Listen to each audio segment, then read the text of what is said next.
I want to dye my hair green. Many of my friends have dyed their hair different colors. I don't mean normal hair colors like brown or black. My friends have dyed their hair orange, purple, and blue. I told my mother that I would like to dye my hair green. I explained to my mother that I would only use food coloring. The green would not last forever. My mother said that dyeing your hair was a silly fad. She said that I would not look good with green hair. I said that if I couldn't dye my hair green, maybe I could get a nose ring. My mother said no. I said that maybe a tattoo on my arm would be nice. My mother said, no way.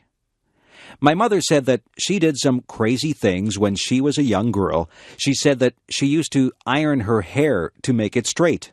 That sounds quite boring to me. My friend Joan came over. Her hair is dyed bright pink.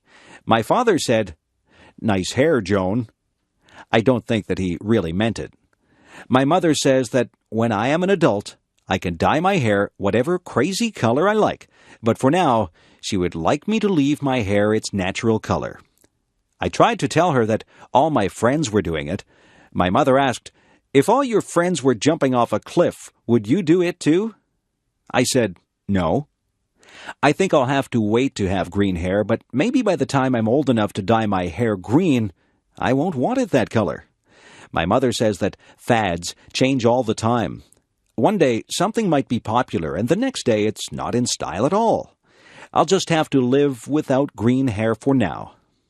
I wonder what the fad will be next month.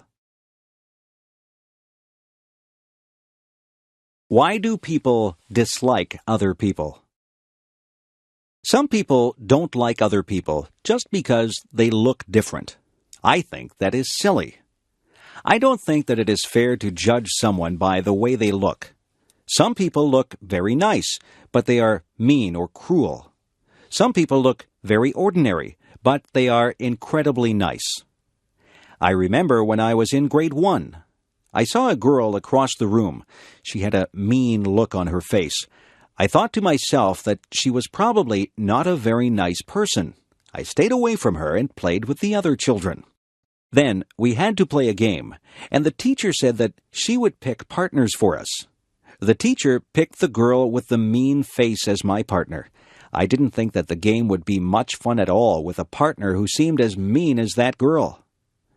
I walked up to her and said hello. The girl's face changed. She smiled at me, and she began to talk to me. Her mean face disappeared. We had lots of fun playing the game. We laughed a lot and enjoyed each other's company. That girl became my best friend. Now, when I look at her, I see what is inside her. Sometimes she doesn't smile, but I know what she is like. She is a kind and funny person. I have learned that you can't judge a book by its cover. It is not fair to dislike someone just because they don't look like you want them to look. You have to get to know a person. It doesn't matter to me what color a person's skin is. It doesn't matter to me if they are short or tall, skinny or fat, or happy or sad looking. I judge people by how they treat me, and I try to treat people like I would want to be treated. The birthday gift.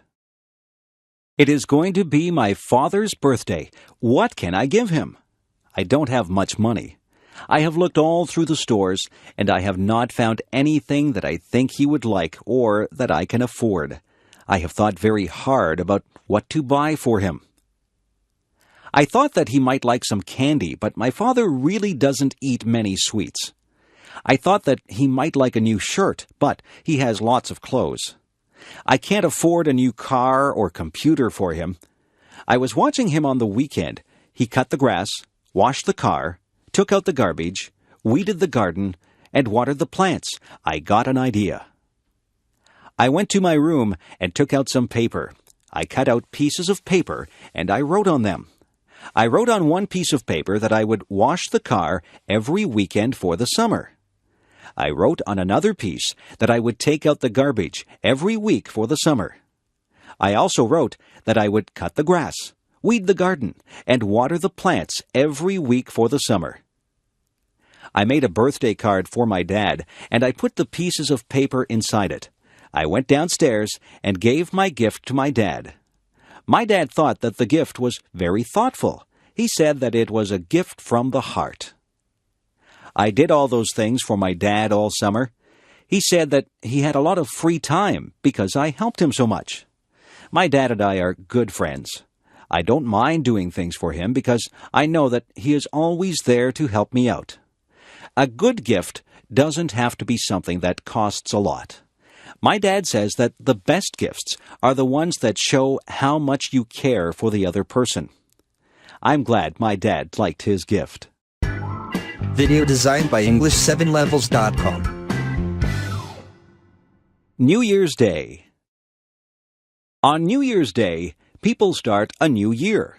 Many people make resolutions. They resolve to be better people. Some people decide that they will lose weight so that they can be healthier. Some people decide to give up smoking. They also want to be healthier. There are all kinds of resolutions that people make. Some people try not to lose their tempers. Some people say that they will work harder. There are people who try to give up bad habits. Every year, my brother says that he will stop biting his nails. He stops biting his nails in January, but by February, he always starts again. That is the thing about New Year's resolutions. People seldom keep them. Everybody starts out with good intentions, but it is very hard to stick with them. I don't make New Year's resolutions. I find that I just break them. I just work day by day to break my bad habits. I know that I eat too many sweets. Every day, I just try to resist them. I think that every day is a new day, regardless of whether it is New Year's Day or not. Bad habits are hard to break. The best thing is never to start any bad habits. I don't know if my brother will ever stop biting his nails, but I know that each January he intends to stop. Maybe one of these New Year's days he'll get over that habit. If I could fly. I sometimes imagine what it would be like if I could fly like a bird. Just imagine what it would be like to soar into the sky, flying high above the trees. You could stand on high rooftops and never be afraid of falling. You would see so many things as you flew over rooftops and forests. You would feel incredibly free as you traveled from place to place, not bothered by road signs or traffic jams. If I could fly like a bird, I would start from my backyard and travel through town. I would look down on the houses and factories. When I got tired, I would land in a field and take a nap. I would travel above rivers and follow them as they wound along and emptied into lakes and oceans. I would fly above parks, and I would call out to the children as I flew high above them. I would dip and dive as I flew. I would soar up high and dive down low so that I could almost touch the treetops. Have you ever flown? I know that you can't fly like a bird, but you might have taken an airplane ride. When you're in an airplane, you pass through clouds. It is exciting to take an airplane ride. I love taking airplane flights. I like to look down at the earth. When you're up that high, everything below you looks tiny. That's the closest I'll get to flying like a bird. But I can still use my imagination and spread my wings and soar high above the world just like a bird. What I look for in a friend. What is it that makes somebody your friend? Some people are nice and you have fun with them. Some people are nice to talk to, but they don't become special to you. Some people become very close to you. Those people are the ones who become your good friends. Did you ever wonder why certain people do become your good friends? Friends usually have something in common. Often, friends enjoy doing the same things as each other. Maybe they like the same sports or the same music, or maybe they can even talk about problems or schoolwork. Friends usually find a common bond. Friends share ideas and listen to each other. Sometimes, people who don't have similar interests even become friends. You can learn a lot from a person who likes different things than you. The most important thing about friends is that they must communicate with each other. A good friend is a person who takes the time to listen to the other person.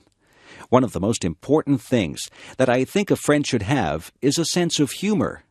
I like to laugh with my friends. I like to feel comfortable around my friends. It is nice to be able to talk and laugh with people who have similar interests. It is nice to share things with people and learn about their interests. You become a better person if you are able to learn things from others. Life is a journey. On that journey, you meet many people. Some of those people will change your life. You have to choose your friends with care. A good friend is worth more than all the gold in the world. A good friend will make your journey through life more pleasant. Make friends along the way, and the path through life will be very rewarding. A funny thing happened on the way to school. Last Friday it was very windy. I was walking down the street with my friend John. We were having a difficult time walking against the wind. The wind was pushing against us, and we felt the force of it pressing against us. We even had a hard time breathing. We were walking slowly. We watched the leaves as they danced and twirled in the wind. We watched a plastic bag as it flew by us. We saw a little boy whose baseball cap flew right off his head. His cap flew along the sidewalk, and he had to chase it. He finally caught it, and he held it in his hands tightly after he got it back. The trees were swaying frantically. Their branches swished and waved in the wild wind. John and I were hit by flying bits of paper and leaves.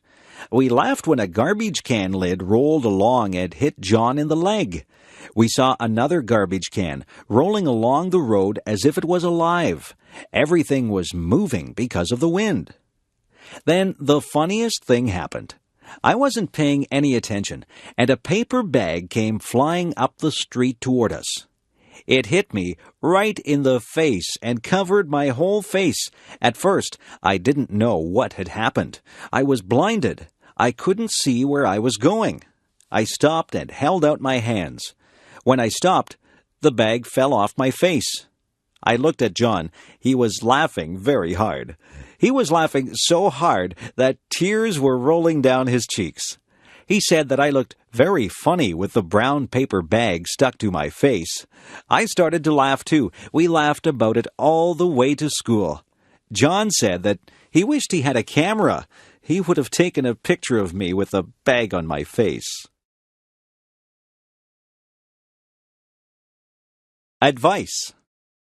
Sometimes my mother gives me advice.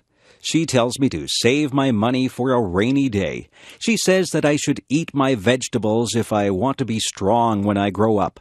She says that you reap what you sow.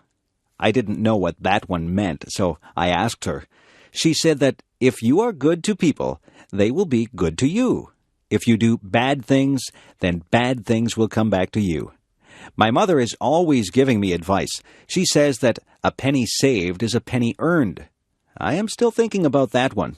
Some of these things are difficult to understand. My mother is very wise. She says that she has learned from her mistakes. She tells me that she would like me not to make mistakes, but she says that everyone does make mistakes. The important thing is that we learn from our mistakes. My mother says that nobody is perfect.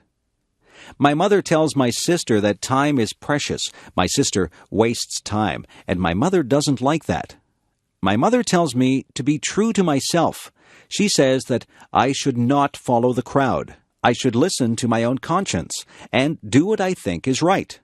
She says that it doesn't matter if you fail at something. The important thing is that you try. If you've done your best, then that is all that matters. I listen to my mother. I think she gives very good advice. My mother has a lot of common sense.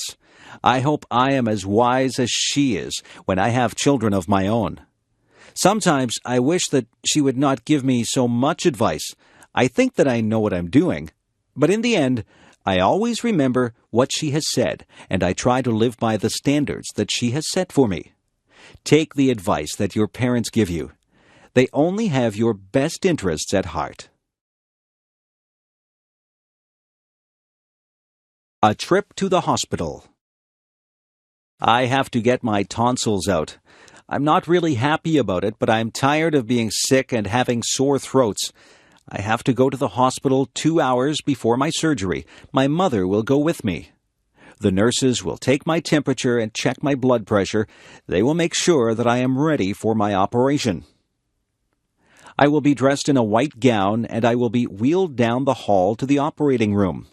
I can't have anything to eat or drink for a long time before my surgery. My mother will walk down the hall with me. Then she will wave goodbye as they wheel me into the operating room. The doctor and the nurses will be busy in the operating room. They will be getting ready to perform my surgery. The doctor will say hello to me and tell me that he is going to put me to sleep. He will put something into my arm. He will tell me to count backwards from 10. I think that I will only say 10, 9, and then I will be fast asleep. I won't be awake for the surgery.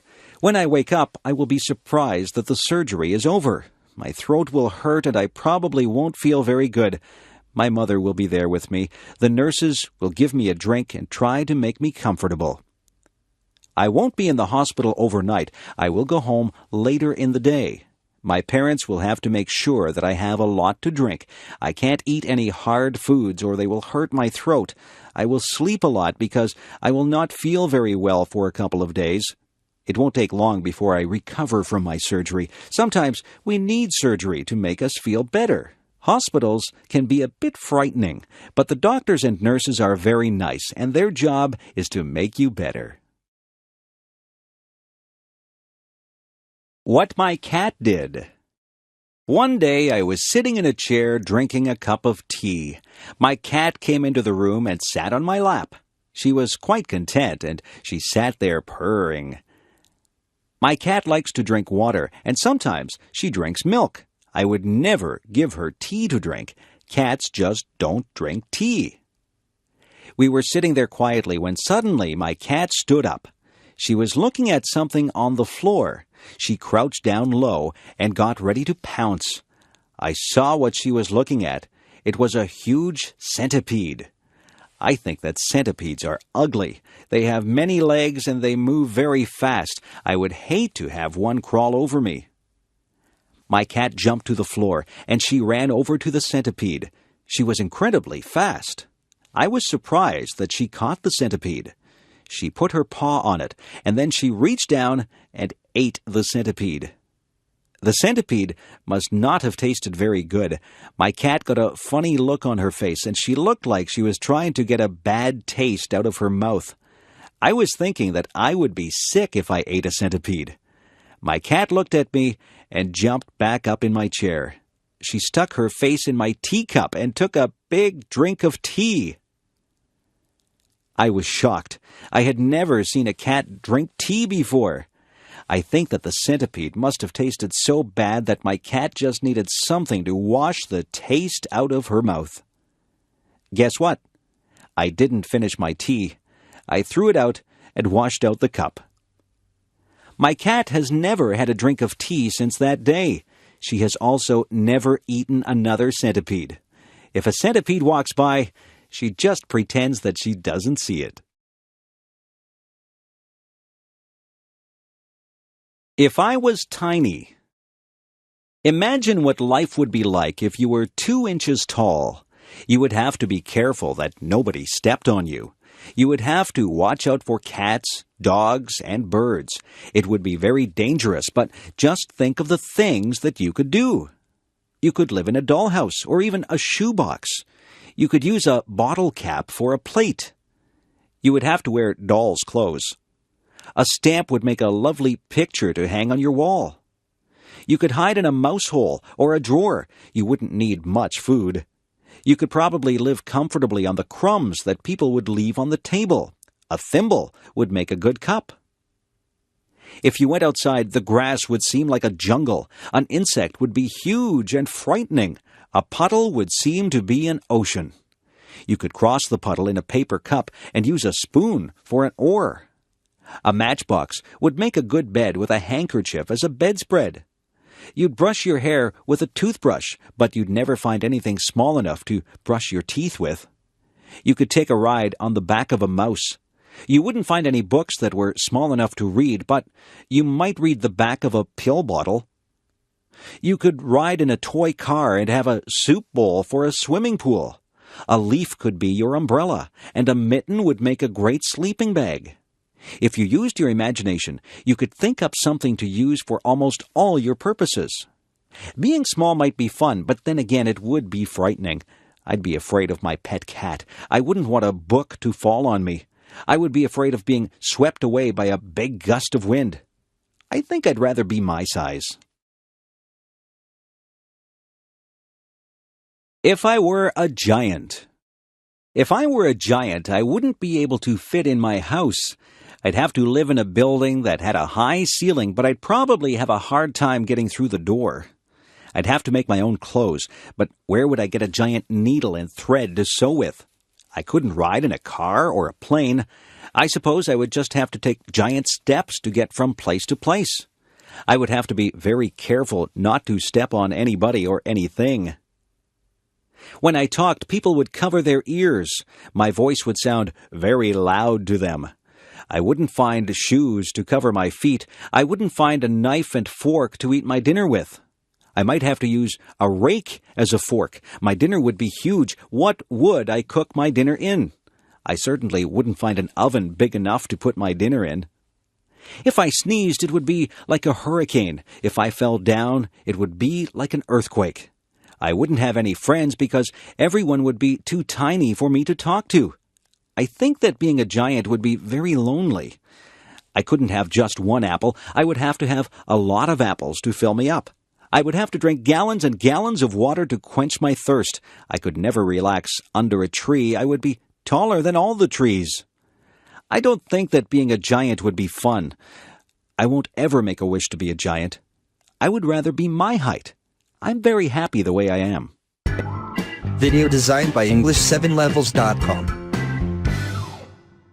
Do people have the right to smoke in public? My father used to smoke. He got very ill. The doctor told him that he had to quit smoking. My father tried for a long time to quit. It was very difficult for him. Smoking is an addiction. After many months, my father finally gave up smoking, but he still craved a cigarette once in a while. He says that quitting smoking is the hardest thing that he has ever done. When my father did smoke, he smoked everywhere. He smoked in restaurants, stores, and many public buildings. Now, you are not allowed to smoke in a lot of public places. When my father smoked, the rules were not so strict. People could smoke just about anywhere. It really wasn't fair to the people who didn't smoke. Their clothes always smelled like smoke, and they breathed in second-hand smoke. Some people think that the second-hand smoke is actually worse for you than if you smoke yourself. People would smoke in their houses, and very young children would inhale the smoke that was in the air. Some people still smoke in their houses, and their children breathe in the smoke. Some restaurants have areas for smokers and non-smokers, but usually the smoke drifts from one area to the other. There are some businesses that have banned smoking altogether. Personally, I think that smoking in public places should be completely banned. I don't think that I should have to breathe in another person's smoke if I choose not to smoke myself. It wouldn't be fair for a non-smoker to get lung cancer because they had to be in a place where smokers were allowed to light up. I know that smoking is a powerful addiction and that it is very difficult to quit, but smokers should restrict their smoking to places where there is nobody else around. Lung cancer is an awful disease. Nobody should have to suffer with lung cancer. People should be educated about the dangers of smoking. Smoking should be banned in public places, but eventually I would like to believe that fewer people will smoke. It would be nice to live in a smoke-free environment. My favorite bedtime story. Every night when I was little, my mother would read me a bedtime story. My favorite story was Tom's Midnight Garden. This was a story by Philippa Pierce. It was quite a long book, and it took quite a few nights for my mother to read the entire book to me. In Tom's Midnight Garden, Tom moves to the city to stay with his aunt and uncle. He is very bored at their apartment. They have no children, so Tom has nothing to do. One night, the clock strikes 13 times. Tom knows that this is impossible. A clock can only strike up to 12 times. He sneaks downstairs and goes outside. When he goes outside, there is a wonderful garden that wasn't there the day before. The next day, Tom goes outside and finds there is no garden. The garden only seems to appear at night. Every night, Tom slips out to this wonderful garden and meets some people in the garden. He meets a girl named Hattie.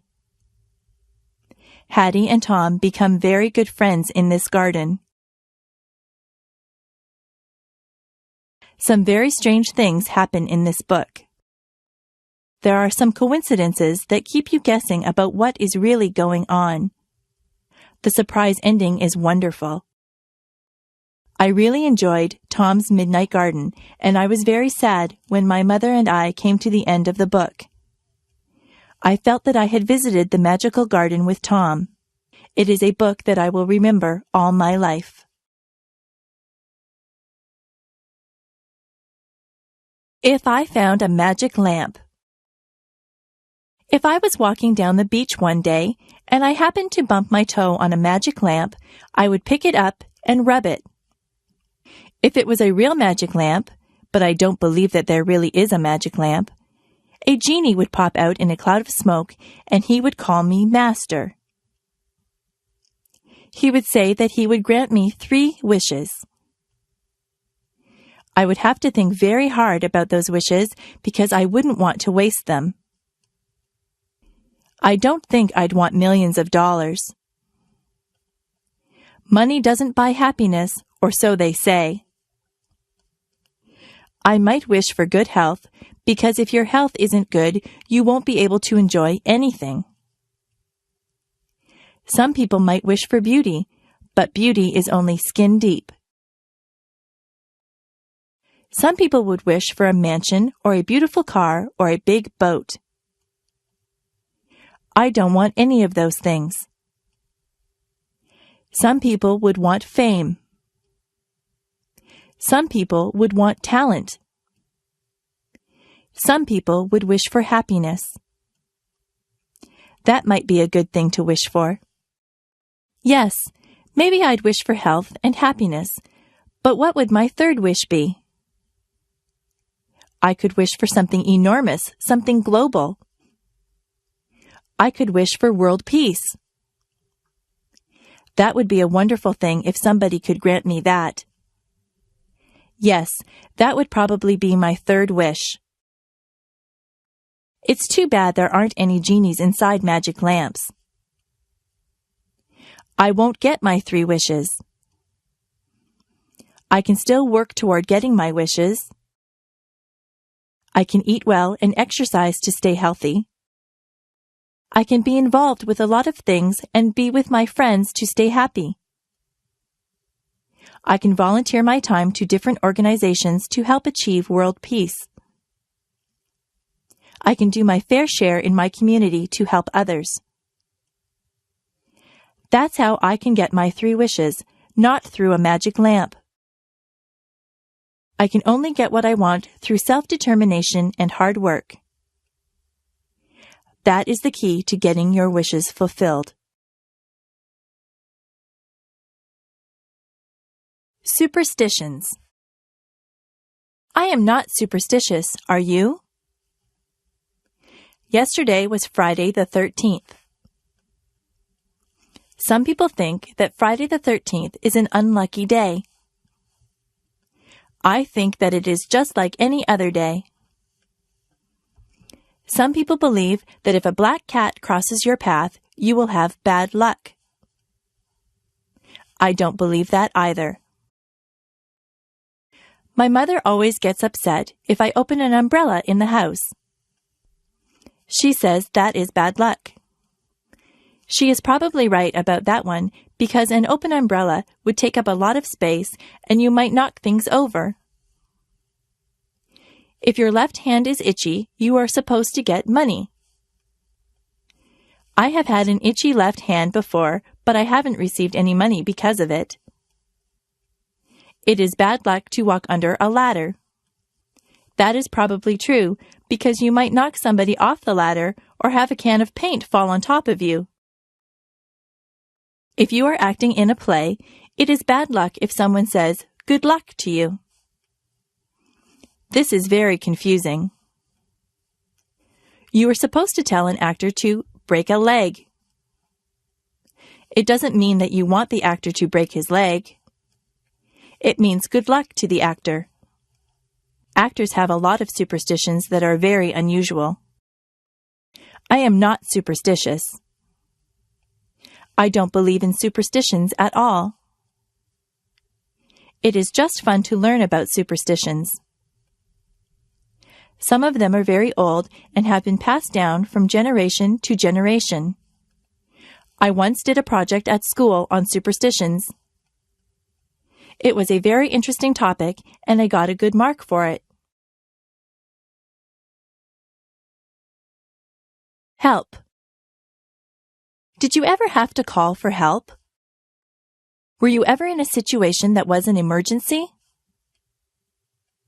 It is good to know what to do in case of an emergency. You should always know how to get in touch with the police and fire departments. I have read stories where very young boys or girls have called the police and saved their friends' or family members' lives because they knew just who to get a hold of. If you see a fire, you should call the fire department. A lot of tragedies have been prevented because the calls have been made quickly.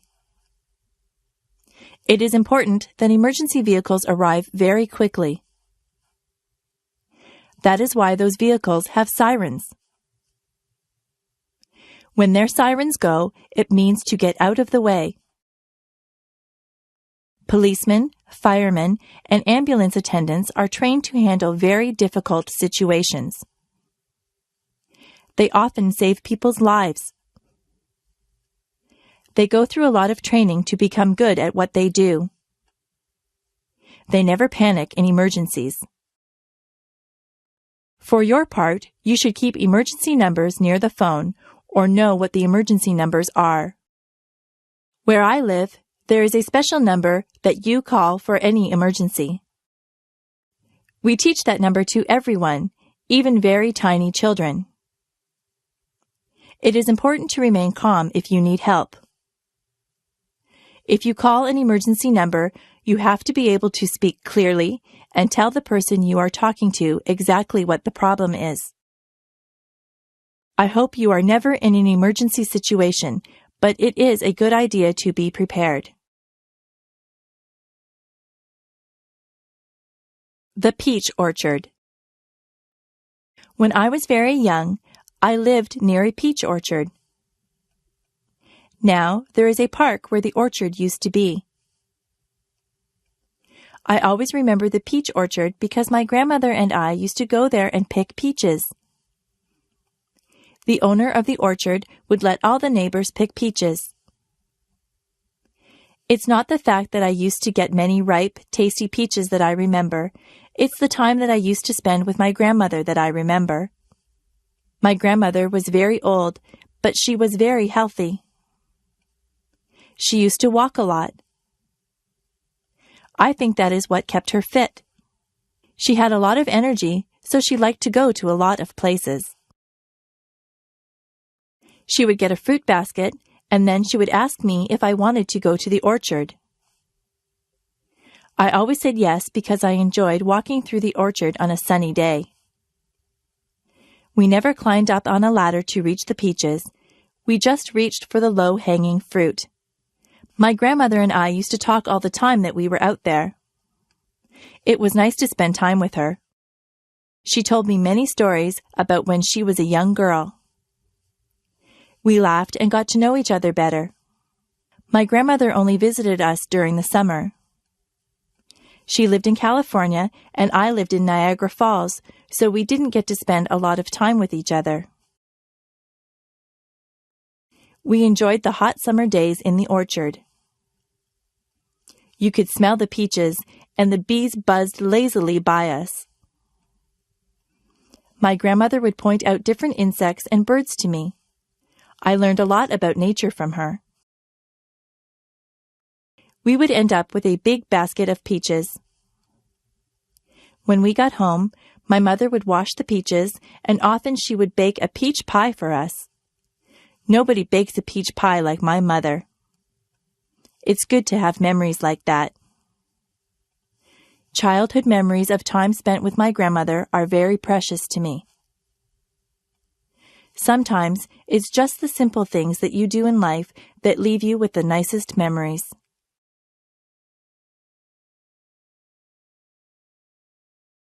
Learning to dance. I went to England with my mother. She used to be a singer in a band. We went to the hotel that she used to sing at. It was a big, fancy hotel. Some of the people that she knew when she sang in the band were still there. They remembered my mother, and they had a good time talking to her and remembering old times. Many people told me that I looked like my mother. In the hotel, they had a fancy hall where they had ballroom dancing. I am not used to that kind of dancing.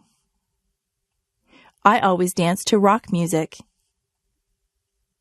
A man told me that he would teach me how to dance.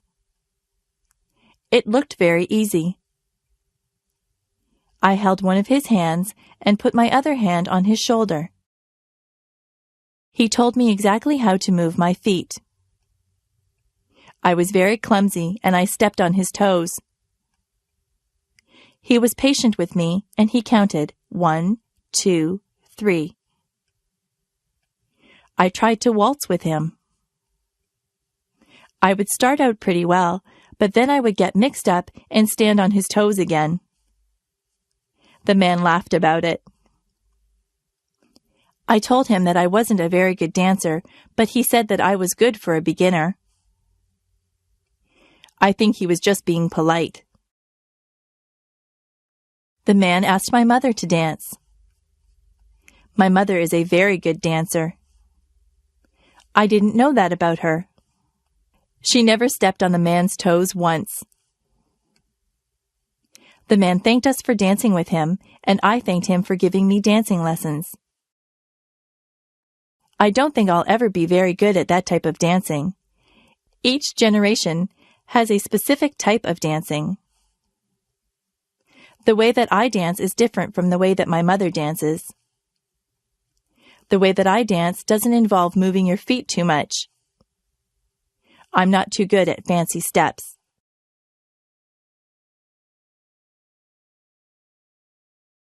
Superheroes. When my brother was very young, he loved superheroes. He collected plastic figures of all the superheroes. I think he had every superhero figurine that there was. He used to tie a towel over his shoulders and run through the backyard. He pretended that he was rescuing people. One time, he stood on the roof. He really thought that he could fly with his superhero cape on. He would have hurt himself if he had jumped. My dad saw him and told him to get down. My dad explained to my brother that superheroes are not real. Real people cannot fly from rooftops. My brother was disappointed. He thought that the superheroes really existed. My dad explained that most superheroes were created as comic book characters. Somebody used their imagination to make them up, and then an artist drew them. My brother was not impressed. He said that he wanted to meet the superheroes. My father told him that he might meet someone dressed up as a superhero, but it wouldn't really be a superhero in the costume. It is hard to explain to small children that the things that they see in comic books and on television aren't really real. My brother still pretends that he is a superhero. He doesn't jump from rooftops, but he runs around and makes noises like he is flying. I look at him and remember when I used to do things like that. I'm more mature than my brother. I know that superheroes aren't real, but I know that he is having fun and using his imagination. Being a princess. Sometimes I think that I would like to be a princess. A princess would live in a palace and wear beautiful clothes. She would have servants to do chores for her, and she would probably marry a handsome prince. People would recognize her. They would wave to her as she drove by. It seems like it would be a lot of fun to be a princess. But maybe it wouldn't be so nice. Maybe it would be terrible to be recognized by everyone. Maybe a princess would feel like everyone was watching her. She would have to look nice every time she left the palace. There would always be people with cameras who wanted to take her picture. A princess would have no privacy. Even in her own palace, there would be servants around, so she would never really be alone. If I were a princess, I would worry about security for my family. Sometimes, people who are in high positions are threatened by other people. That would be a worry. I'm not so sure that being a princess would be all that much fun. I think it might be better to be just a normal person like me. I don't have to worry about looking wonderful all the time. People don't follow me around and take my picture. Whenever you see a picture of a princess, she is smiling. I wonder if she's smiling on the inside, or just smiling for the camera. Video designed by English7levels.com. My worst fear. I am afraid of water. I don't know why I am afraid. I have never had a bad experience in the water. I just never learned to swim. I should have done that when I was just little. It would be easier for me to swim now if I had started when I was young. I will go into the shallow water, but I start to panic when the water gets higher than my chest. I don't like the feeling of not being able to put my feet on the bottom of the pool or the lake. I don't like to get water up my nose. I choke and cough when that happens. My friends just tell me to relax and I will float, but I find it hard to relax in deep water. They keep telling me that if I panic, I will sink. Most of my friends have had swimming lessons. Some of them are even lifeguards. They have tried to teach me to swim, but I think I need to go to a place where they actually teach swimming. It would be nice to jump into a pool of cold water on a hot summer day. That would be so refreshing. If I go out onto a boat, I always wear a life jacket. I think it is wise to do that. Everyone should wear a life jacket on a boat. I would rather be safe than sorry. I have decided that I will overcome my fear. I will go and take swimming lessons. I have a goal.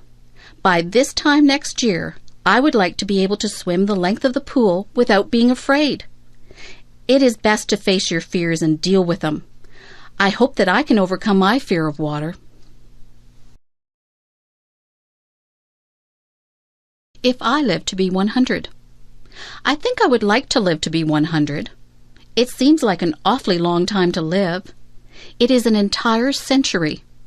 Imagine all the changes that you would see if you lived to be 100. I had a neighbor who was 85. She used to tell me what things were like when she was a little girl. She told me what my town used to look like, what her clothes were like, and what her school was like. I used to enjoy listening to her stories. Everything was so different when she was young. Listening to her was like having history come to life. I used to try to imagine what life was like for her back then.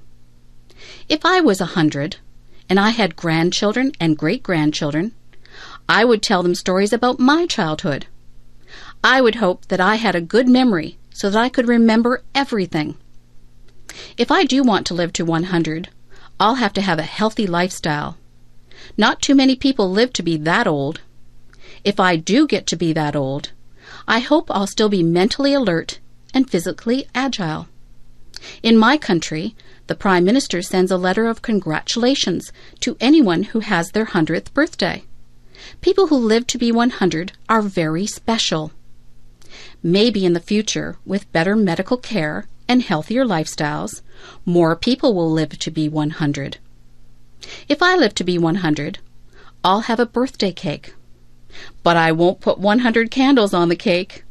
I could never blow out 100 candles.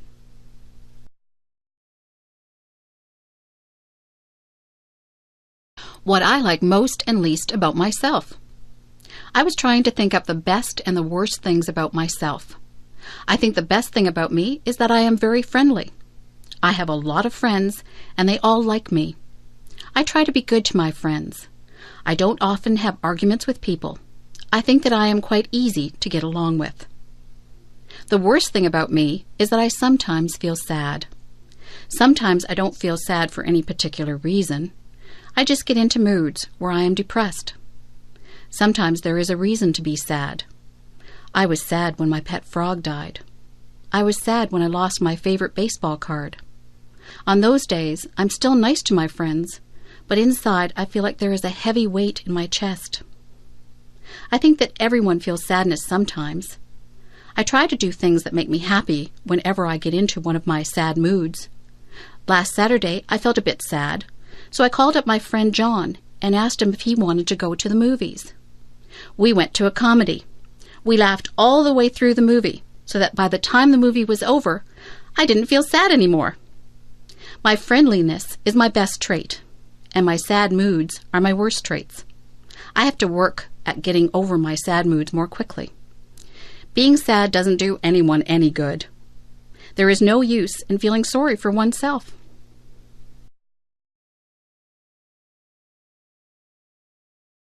The trunk in the attic. Last month, my grandmother asked me if I could help her to clean out her attic. I was happy that she asked me. My grandmother says that her attic is full of junk. I think that her attic is full of treasures. I helped her to dust and vacuum the attic. I pulled and pushed around boxes and crates. I helped her to wash the floors and walls. My favorite thing that I did was to sort through the old trunk that she had up there. The trunk had a rusty latch on it. It was a bit difficult to open, but my grandmother got a knife and pried the latch open. The trunk was full of all kinds of things. There were lots of clothes. Some of the clothes had been my grandmother's. There was a blue velvet dress that she had worn to a dance when she and my grandfather were dating. It was a beautiful dress, but there were a few moth holes in it. There were some of my mother's old clothes. There was a pair of bell-bottom slacks that had bright flowers on it. I couldn't believe that my mother had ever worn something like that. There were some of my mother's old report cards. Some of her marks weren't very good. I had fun reading the report cards. There were photographs. There was a picture of my grandparents holding my mother when she was a baby. There was an old baseball glove that one of my uncles had owned. There was even one of my old dolls in there. One of her legs was missing. My grandmother said that I was rough on my dolls when I was little. I should have taken better care of my toys. There was even some old jewelry. I tried on some of the old clothes and jewelry. I told my grandmother that I liked looking through old things. My grandmother told me to keep whatever I wanted. She said that it was all junk. I still say that her trunk was full of treasures. Hot and cold. I notice that whenever it is summer, people complain about the heat. But whenever it is winter, people complain about the cold. It seems that people are never satisfied. I don't like the winter. It is usually much too cold for me. My teeth chatter, and my fingers turn numb whenever the weather gets cold. It is hard for me to warm up once I start to freeze. I try to wear layers of clothes, but winter winds go through my clothes no matter how much I wear. My feet feel like they are blocks of ice on a cold January day when I walk home from school. I would not like to live in a place that had cold climate all year long. I am not comfortable when it is too cold. I like the summer.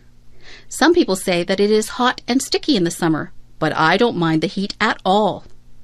I love to feel the warm sunshine on my skin. I like the freedom of not having to wear heavy coats and boots. I am the happiest when there is a slightly cool breeze that comes along to refresh you on a hot summer day. I could live in a place with a hot climate. I would enjoy that. Of course, when you are in a place with a hot climate, there are more bugs than in places with cooler climates. I don't care for bugs. Where I live, it is very humid. The heat and moisture combine to make it uncomfortable sometimes. It is nicer when the heat is high, but the humidity is low. It would be better if I lived somewhere where it was hot, but not humid. That would be just perfect. Walk a mile in my shoes. Have you ever heard the saying, walk a mile in my shoes? I think it's a very good saying. Do you know what it means? It means that before you judge someone, you should put yourself in his or her position. For example, if someone was running in a race and they did very poorly and came in last, it wouldn't be fair to say, oh, he's just a terrible runner. You would have to look at all the circumstances that made the person lose the race. Maybe they pulled a muscle in their leg the day before. Maybe this is their very first race. Maybe they are not in good form because something isn't right in their lives. There can be so many things that affect a person's life, performance, and moods. There can be so many things that affect a person's life, performance, and moods. If someone was very quiet at a party, you couldn't just assume that they weren't friendly. You don't know what is happening in their lives. They could be feeling ill, or they might have just had a bad experience. Nobody can know exactly how another person feels. Even if someone tells you what he or she is experiencing, you still won't fully understand what is going on inside the other person. Everyone perceives and feels things differently. To walk a mile in someone else's shoes is to try and understand things from that person's perspective. We are all shaped by the events that have taken place in our lives. No two people have gone through the exact same things. So, before you are quick to judge someone, stop and think about what it is that they might have gone through. You won't always understand why people do what they do, but you can try to understand and put yourself in their position. If I could go back in my life. If I could go back in my life and do some things differently, this is what I would do. I would not waste so many hours in front of the television set.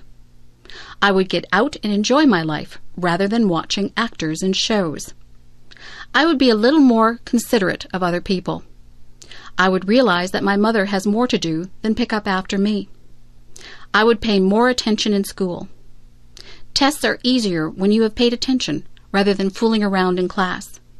I would save more money rather than spend it on useless things. I would read more. Reading is enjoyable, and it opens the doors into all kinds of wonderful places, both real and imagined.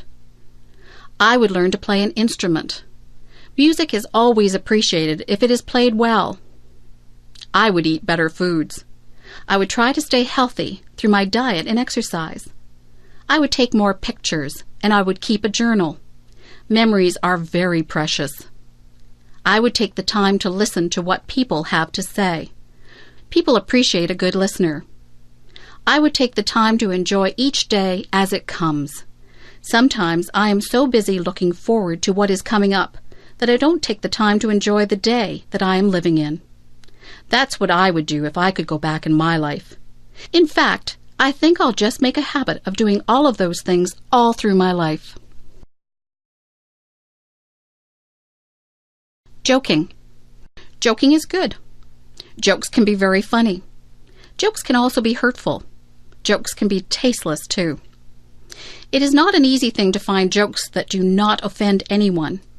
Some jokes make fun of different races. Those jokes are not funny. They are hurtful. It is not right to tell racist jokes. Many jokes use bad language or are about questionable subject matter. These jokes are also not acceptable. Many people are highly offended by rude jokes. What some people find funny, others will not. Comedy is a very personal thing. Some people like slapstick comedy. That is the kind of comedy that the Three Stooges use. Some people like very subtle humor. Some people will laugh at just about anything. Sometimes it is not appropriate to laugh, but you feel like laughing anyway. Did you ever see anyone fall down? Did you feel like laughing when they fell down? You were probably worried that they had hurt themselves, yet the way that they fell was so funny that you felt like laughing. It's not funny when someone falls, but you can't help but laugh even though you try to hide it. Jokes and comedy differ from culture to culture. Many people from other countries come here and don't understand our comedy. Jokes and comedies are often geared toward our environment. Sometimes comedians make fun of the things that we do in our day-to-day lives, like going to the bank or going grocery shopping.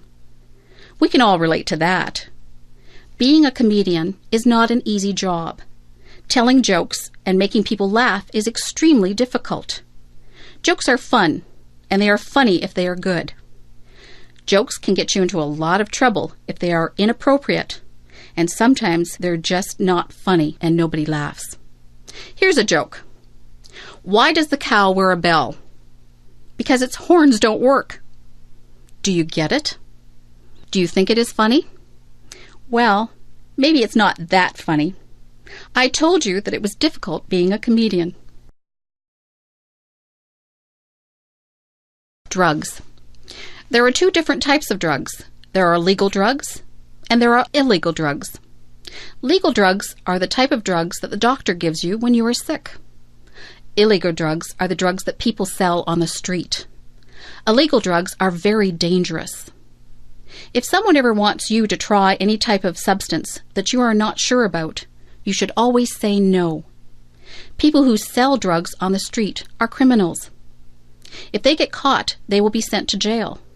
They sell drugs to get money. They don't care that people's lives are ruined from taking drugs. If you take illegal drugs, you can become addicted to them. That means that you just have to have the drug no matter what.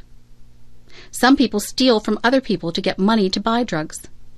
Drugs affect your mind. If you take drugs, you will not be able to think clearly. Your marks in school will drop. Your memory won't be very good. Your personality won't be the same. It is very unfortunate that some people do try drugs. They think that it won't hurt them. They are wrong. If you are smart, you will stay away from all drugs, except for the ones that the doctor gives you. Drugs are just bad news. If you know someone who is thinking about trying drugs, tell them that their entire life could be ruined. In America, they have a saying, just say no to drugs. It is a good saying, but I think I would rather say, I'm just too smart to take drugs.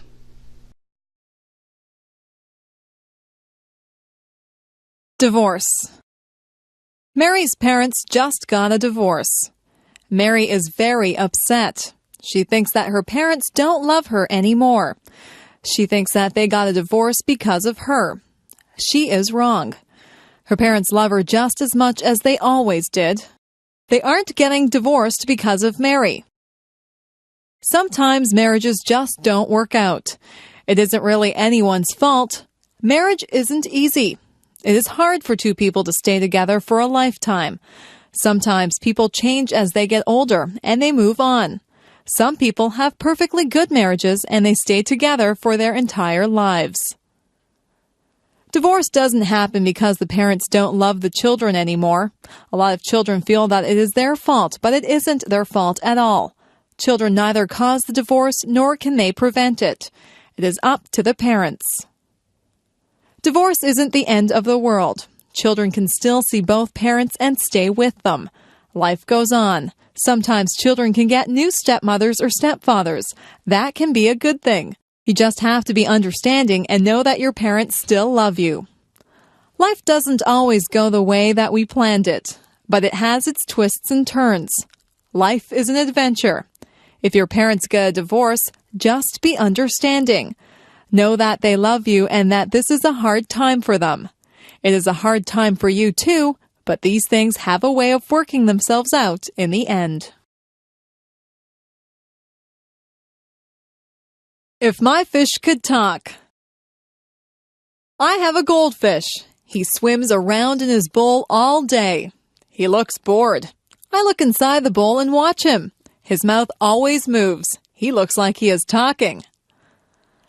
I imagine what my goldfish would say if he really could talk. I think he would say, "Hey, I'm bored in this little bowl. Why don't you get me a bigger tank with more fish in it? I would like to have some friends to swim around with." I went out and bought a bigger tank for my goldfish. I put some plants at the bottom of the tank, and I got a miniature deep-sea diver to put at the bottom of the tank. I looked into the tank and imagined what my goldfish was saying. He seemed to be saying, "This is a nice tank. It's roomy in here and you decorated it well, but I still don't have any friends to swim with." I went to the pet store and bought 3 more goldfish. I put them into the tank.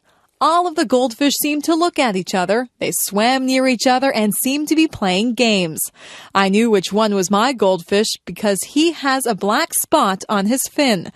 I looked at him and imagined that he was talking again. He said, "This is great. I have a big new home and friends to swim with. These are nice goldfish that you brought home for me. Thank you." Goldfish can't really talk. I know that. I just like to pretend that my goldfish talks. He seems very happy now with his nice new home and his new friends. I don't think goldfish can smile either, but it looks like my goldfish has a smile on his face. The best teacher. I have had a lot of teachers. Some of them were good and some of them were boring. There is one teacher whom I remember very well. He is the best teacher that I ever had. His name was Mr. Alban. He was a history teacher. History is not my favorite subject. I don't really enjoy history a lot. When I was in Mr. Alban's class, he made history seem exciting. He was more of an actor than a teacher. If he was describing a war, he would make us feel all the emotions that the soldiers and their families would have felt. We could almost hear the guns firing and the people shouting. He would paint a picture in our minds that was very vivid. When I had a history test in his class, I didn't have to study much. I would remember every word that he had said. I would see him doing the actions that went along with his stories. He was very animated. He would shout out orders as if he was a general, or he would speak softly and reverently when describing the death of a great hero. The most important thing that I learned from Mr. Alban was that I did really like history. I just thought that I didn't like it because most people had made it dull by just reading from the textbooks. History is not just a series of dates and dull facts. History is what really happened. History is real life. All the historical figures had real families and emotions. They weren't just fictional people. After I took history from Mr. Alban, I realized that I really did have an interest in it. He was my favorite teacher, and I will always be grateful to him for making me aware of just how interesting history really is. Weather. Sometimes I watch the weatherman on television. It is fascinating to watch him point to different areas of the country on the map. He tells us where the weather will be nice and where it will be bad. The weatherman is not always right. Weather reporting is not an exact science. Nothing is very exact when it comes to the weather. The weather department does a lot of research, but they can never be sure of exactly what will happen. Sometimes it looks like it will be clear, but the wind changes direction and clouds move in. The weathermen can warn people if there is a chance of a hurricane or tornado. The weathermen can also warn people of floods. Sometimes entire towns have to be evacuated because of bad weather. It is important to be aware of the weather. For example, it is not good to be caught in the middle of a field when there is going to be a thunderstorm. You might want to take extra precautions if there is going to be a heavy snowstorm. You would need to be in a secure place if a hurricane or tornado was predicted. You might want to cancel a picnic if you knew that it would rain that day. The weather affects us in so many ways. Some people are really affected by dull, cloudy days. If there are no sunny days, they become very depressed. Heavy air pressure can cause some people to have headaches. Weather affects all of us in one way or another. It is always a topic of conversation. People often say things like, "Hello, it's a beautiful day today." Often we plan our lives and activities around the weather. So if you are planning on walking home tonight, keep an eye on the sky. Are those rain clouds up there? You might need an umbrella. Video designed by English7levels.com. How to avoid catching a cold. How many colds do you catch in a year?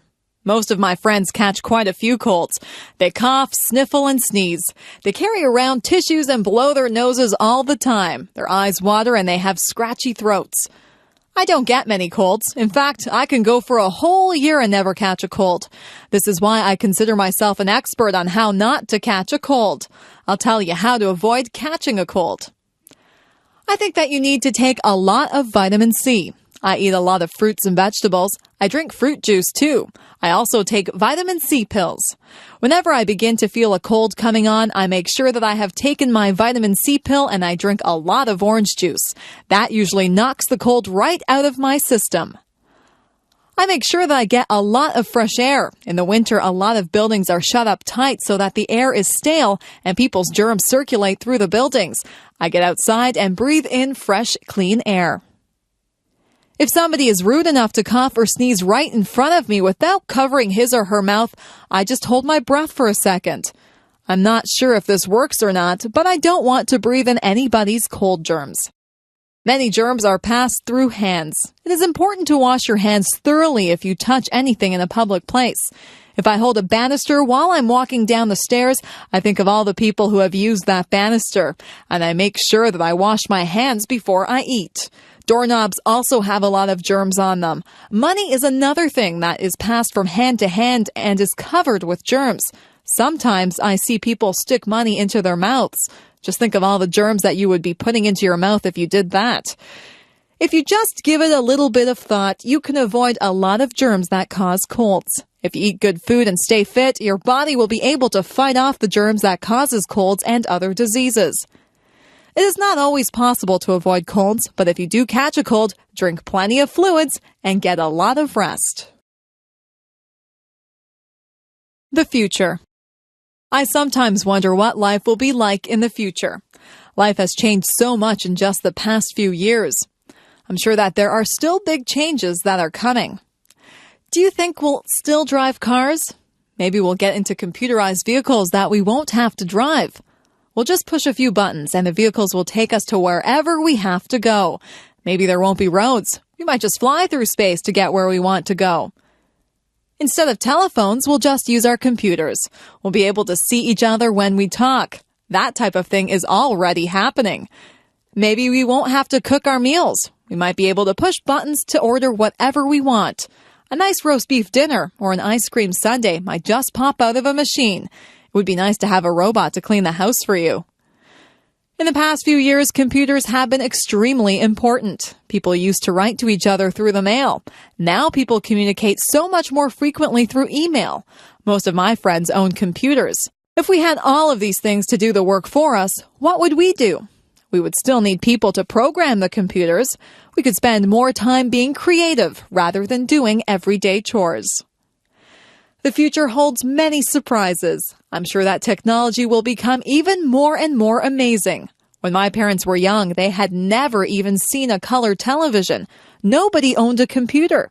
It doesn't take long for things to change a lot. Who knows what amazing things are in store for us? Giving a speech. I had to give a speech last week. I gave a speech to 300 people. I had to speak in front of a group of students.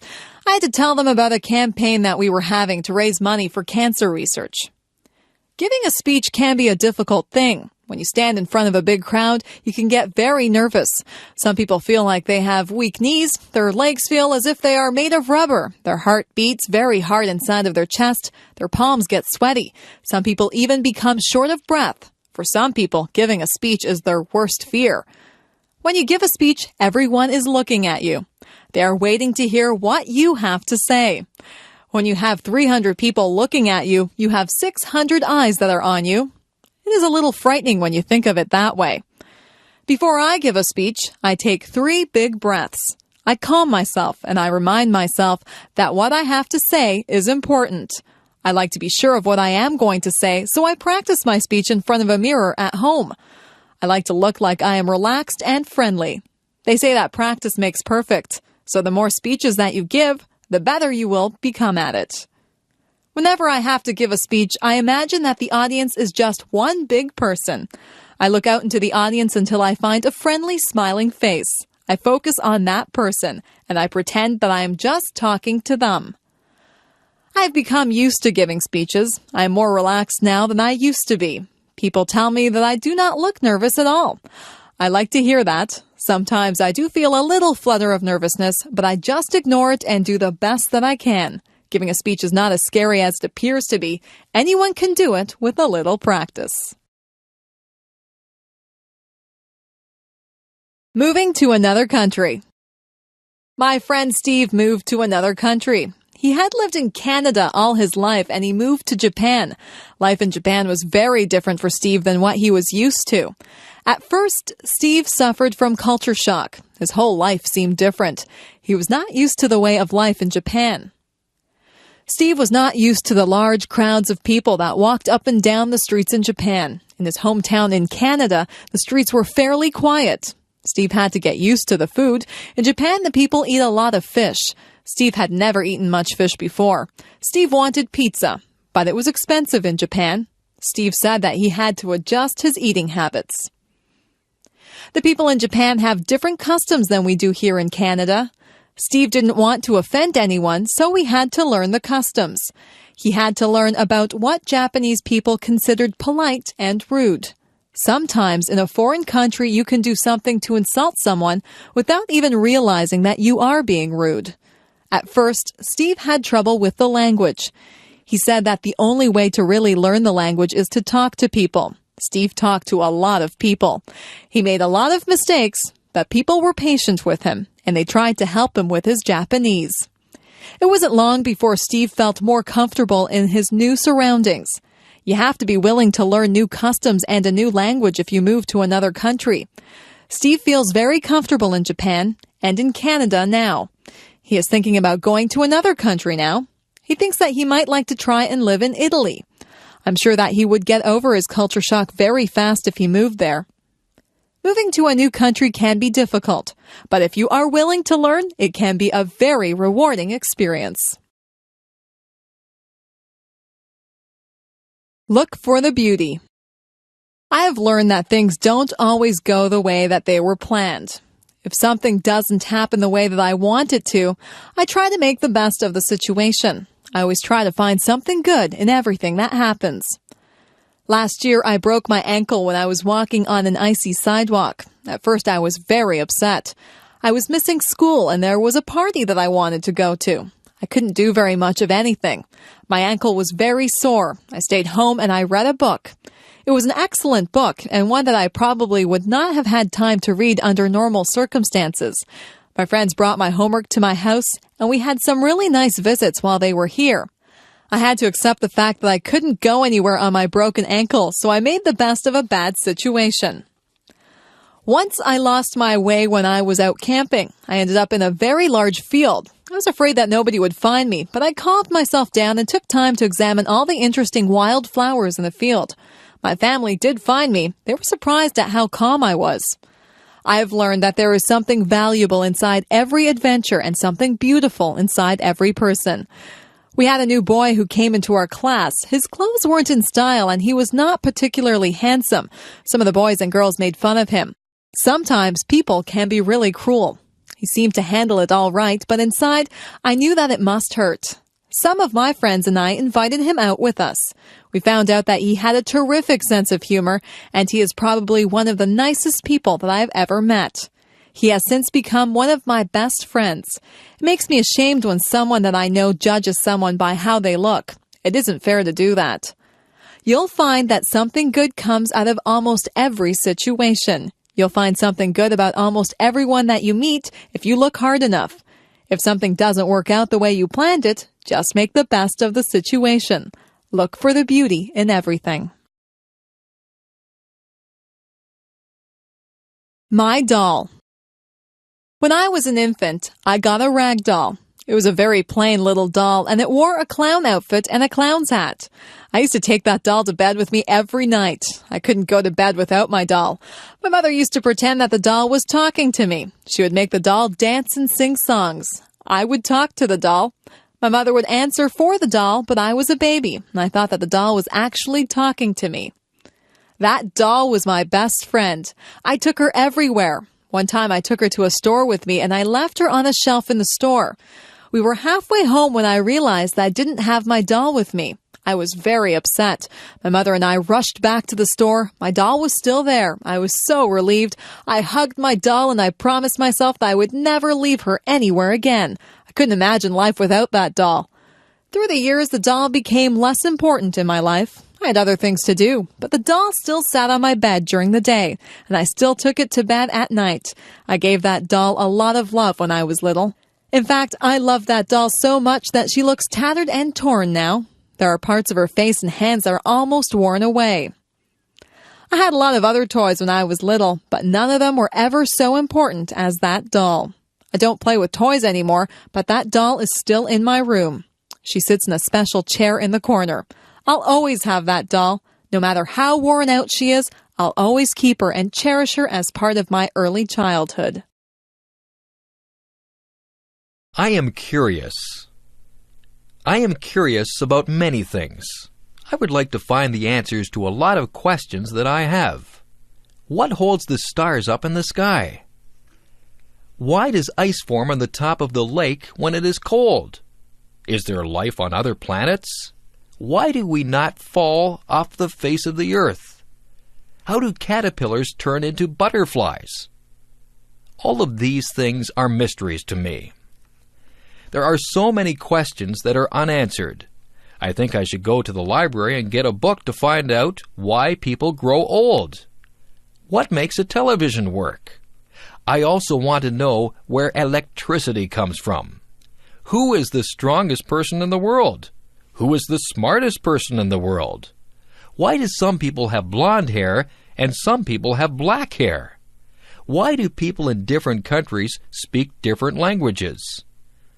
Why do people have to die? Why are no two snowflakes alike? What makes people fall in love? What makes the rivers run? Why does the sun rise every morning? How did the oceans form? Why did the dinosaurs vanish from the earth? I wonder if I'll ever find out the answers to all of my questions. I think I'll have to study hard and stay in school to find out everything that I want to know. Some questions never get answered. It is good to be curious. People who are curious about things are the ones who learn a lot, and some curious people go on to invent things and make important discoveries. Creative people. Some people are just born to create. That's what I think. Some people just have the need to write stories, compose beautiful music, or paint pictures. Creativity seems to be inside them, and they need to let it out. It's good that we have people like that. Composers like Mozart and Chopin have given us music that is incredibly beautiful. It's not just the classical composers who have given us great pieces of music. There are modern composers who have written great songs also. Elton John is an example of someone who has composed many wonderful songs. Andrew Lloyd Webber has given us some very popular musicals like Cats and The Phantom of the Opera. There are so many talented and creative people in this world. When you visit an art gallery, you marvel at how artists are able to recreate realism or make up something that seems totally unreal, yet beautiful. The American artist Norman Rockwell painted some pictures that actually look like photographs. He tried to portray life as it was in America. Through his paintings, one can get a good sense of American life through the years. On the other hand, artists like Jackson Pollock did not portray realism. Jackson Pollock painted abstract pictures. His paintings are just as good as Norman Rockwell's, but they are entirely different. Some books that we read are classics. Mark Twain portrayed American life through his characters Tom Sawyer and Huckleberry Finn. Charles Dickens brought Victorian England to life through his books. Most people are familiar with his Christmas Carol, where the mean and miserable Scrooge learns the true meaning of Christmas. People don't have to read the classics. There are modern writers who entertain readers through their stories. Stephen King has written a number of horror stories. Some of his books have even been made into movies. We are lucky to have creative people who share their gifts with us. If you are lucky enough to be creative, you should use your talents to create works of art that we all can share. Career choices. What do you want to be when you grow up? There are so many things that you can be. You might want to work in the field of law. You could be a police officer. You could be a judge or a lawyer. Maybe you'd like to work in the food industry. You could be a cook or a waitress. You might want to manage a hotel dining room. Perhaps you would want to do room service in a hotel. You could be a chef and make fancy meals for people. Maybe show business is what you'd like to be involved in. You could act in television shows or movies. You could sing or play an instrument in a band. If you like to help people, you could go into medicine. You could be a doctor or a nurse. You might be a surgeon and operate on people. There are other jobs in the field of medicine too. You could be an X-ray technician or a lab technician. It takes a lot of education to be a doctor. Maybe you would rather be a teacher. You could teach in a primary school or a high school. If you don't want to work with children, you could become a professor at a university. There are hundreds of other jobs to choose from too. You might want to fix cars or work in a store. You could be a dentist or a veterinarian. You could be a janitor or a zookeeper. There are so many jobs that I just can't name them all. Maybe you'd like to be a minister or an organist at a church. You could be a babysitter or a shop clerk. You might be interested in being an astronaut or a baker. You could work in a bank or at a shop. You could work on a construction crew and build roads and houses. Maybe you'd rather decorate the houses, so you could become an interior decorator. You could cut hair or be a driving instructor. The list is endless. There are even jobs that you may never have heard about. The choice is yours. You just choose whatever you want to be and do your best to become that. I could go on forever. You could work in a library. You could be a factory worker or a fisherman. You could make clothes or build bridges. You could wash windows or be a bricklayer. The possibilities are endless. I need glasses. I have been having trouble seeing the blackboard. Everything is blurry.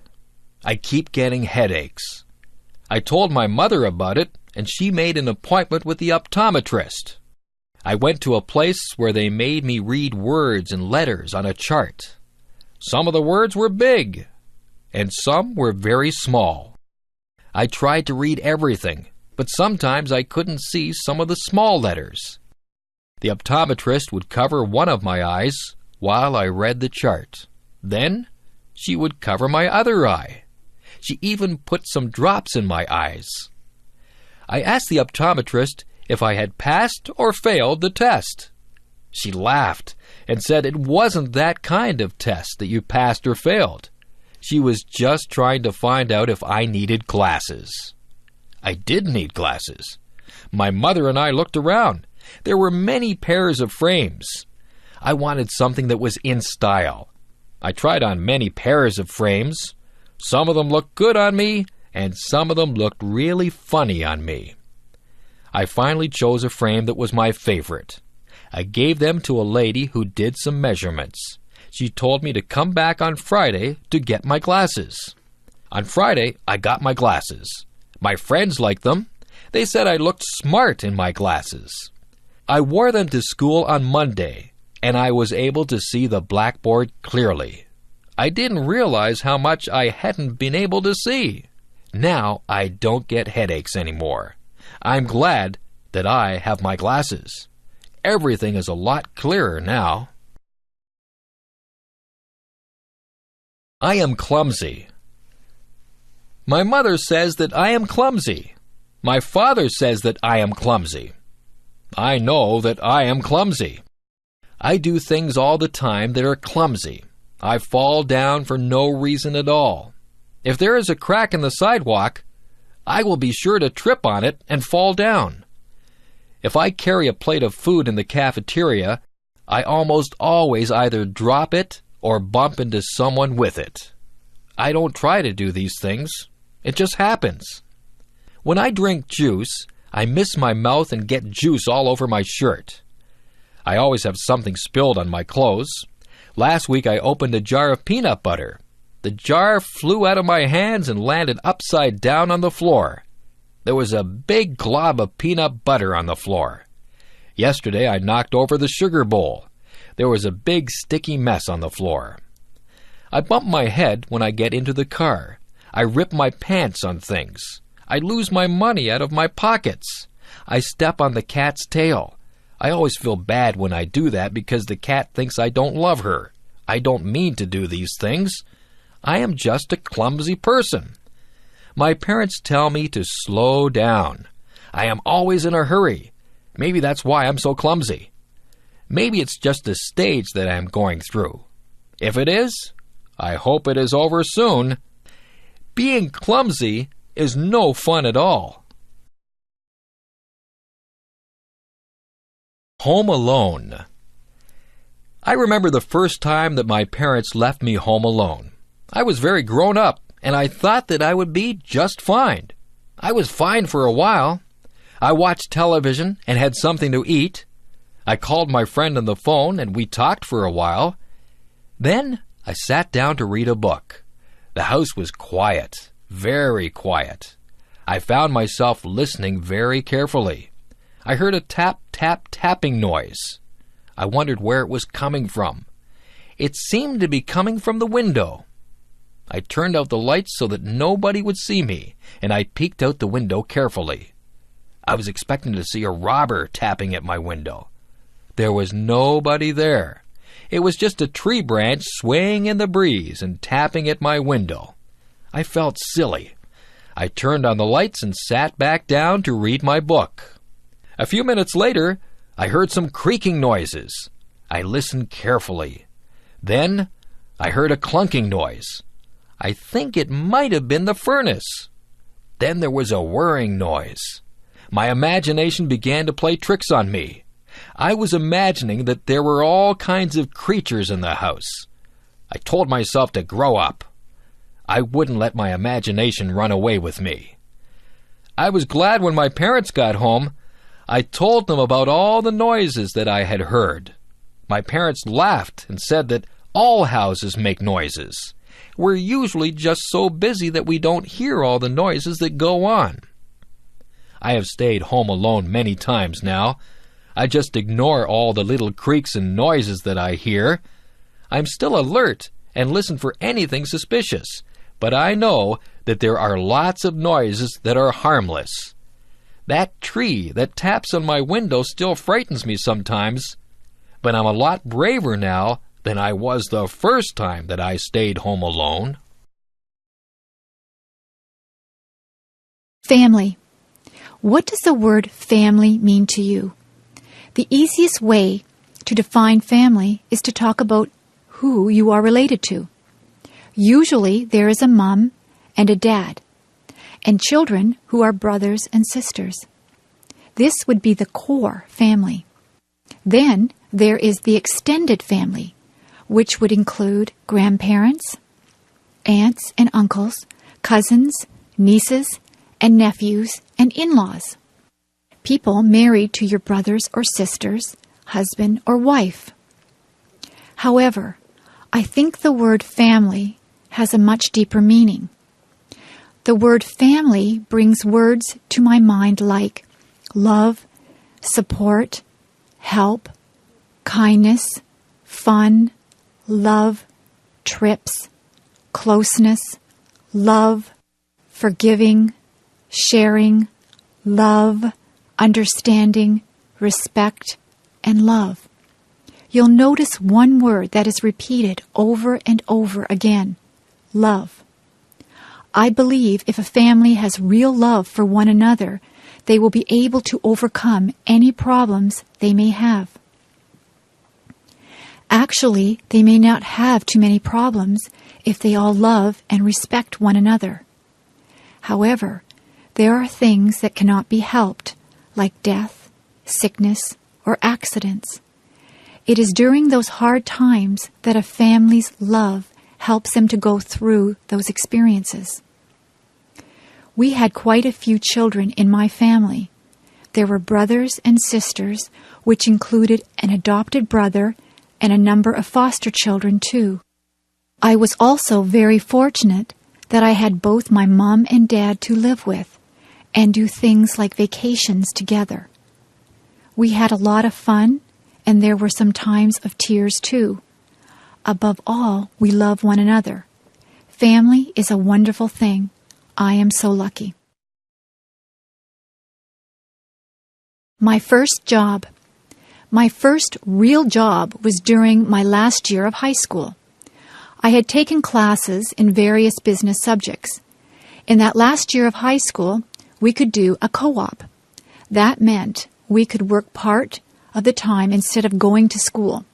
It would count as a credit towards our diploma. The place I got a job was at a men's tailor shop.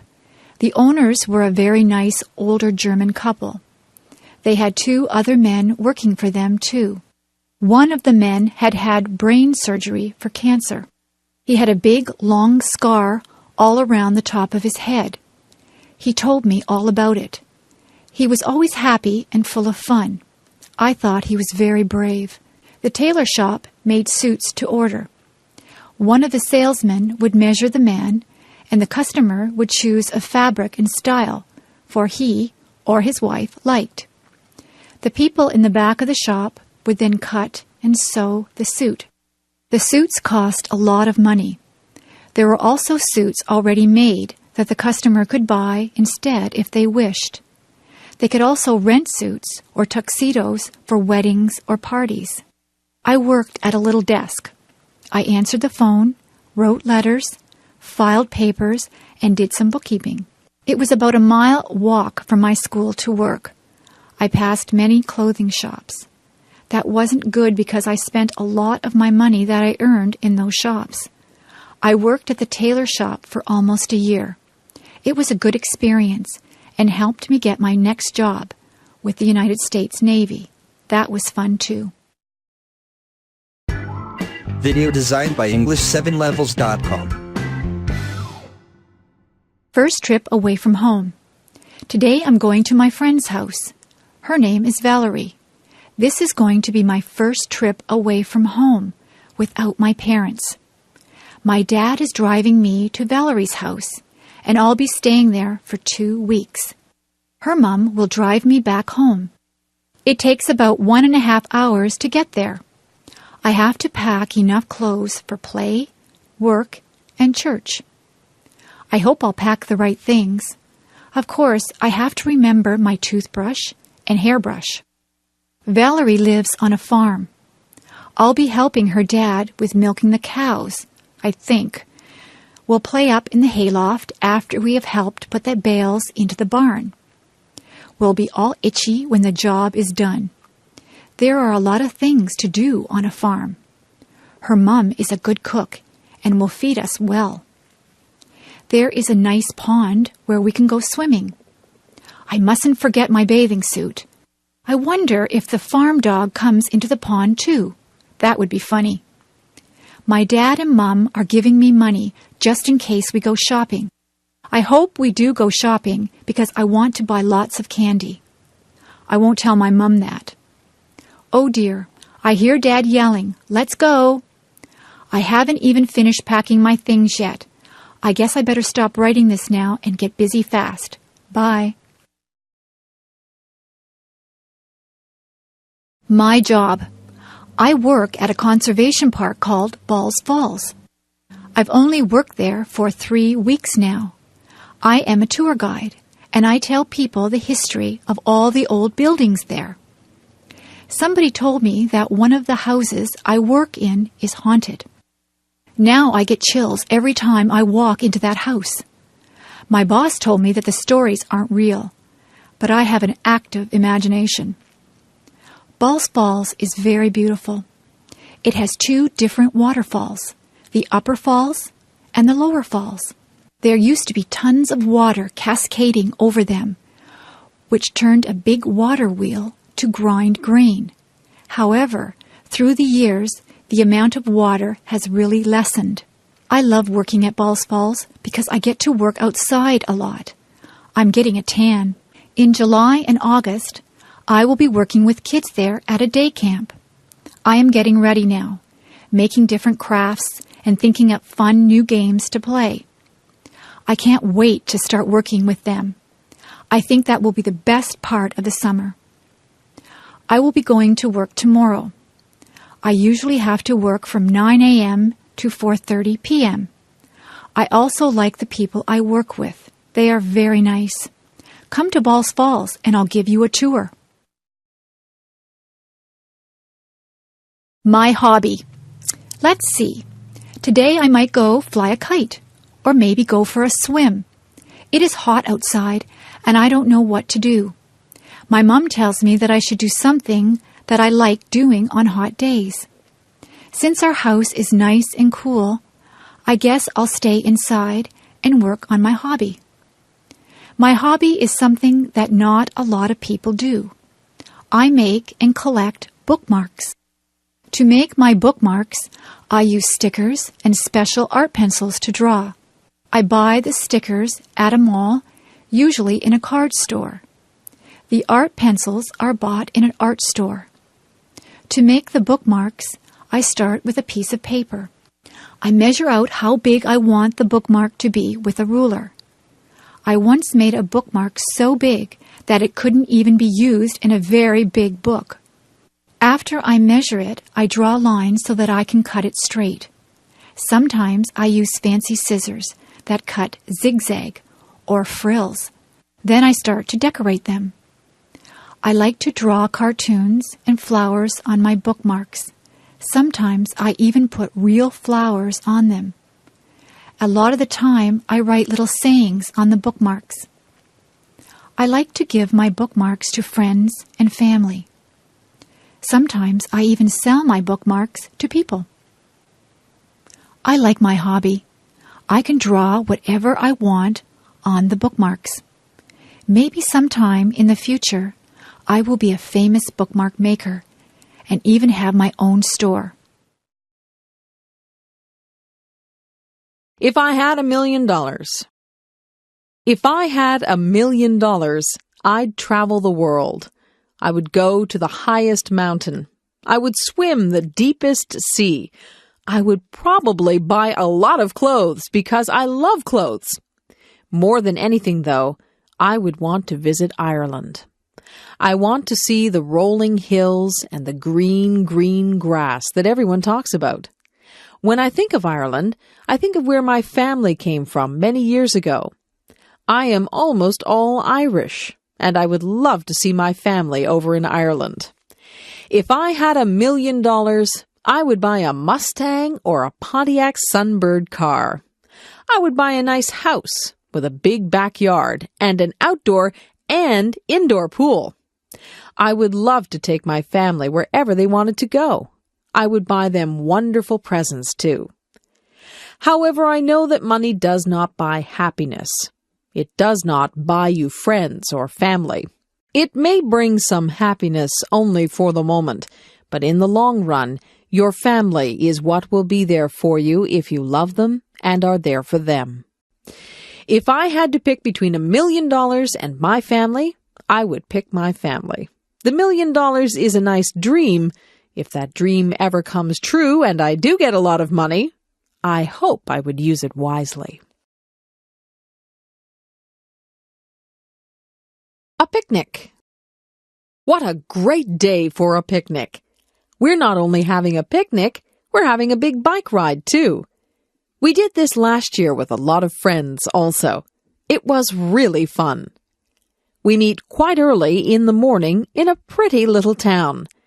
The town is where the Niagara River flows into Lake Ontario in Canada. The town's name is Niagara-on-the-Lake. Then all of the people, 50 or more, get on their bikes or rollerblades. We go on a bike path beside the river. The path we take is about 11 kilometers or 6 miles long. There are a lot of people using the path, too. We usually stop for an ice cream treat near the end or where we turn around to go back to our cars. It is just before the park where we will have our picnic and a steep hill. Many of the men and boys go up the hill. Most of the women and children go back to their cars. The ride takes about 2 hours plus whatever time we take at the ice cream store. After the ride is finished, we go to the park. We have a delicious potluck lunch. Potluck means everyone brings some food to share with the others. We eat, rest, talk, and laugh. After we've cleaned up, some of us climb the tower that is there remembering a war at that place and its general.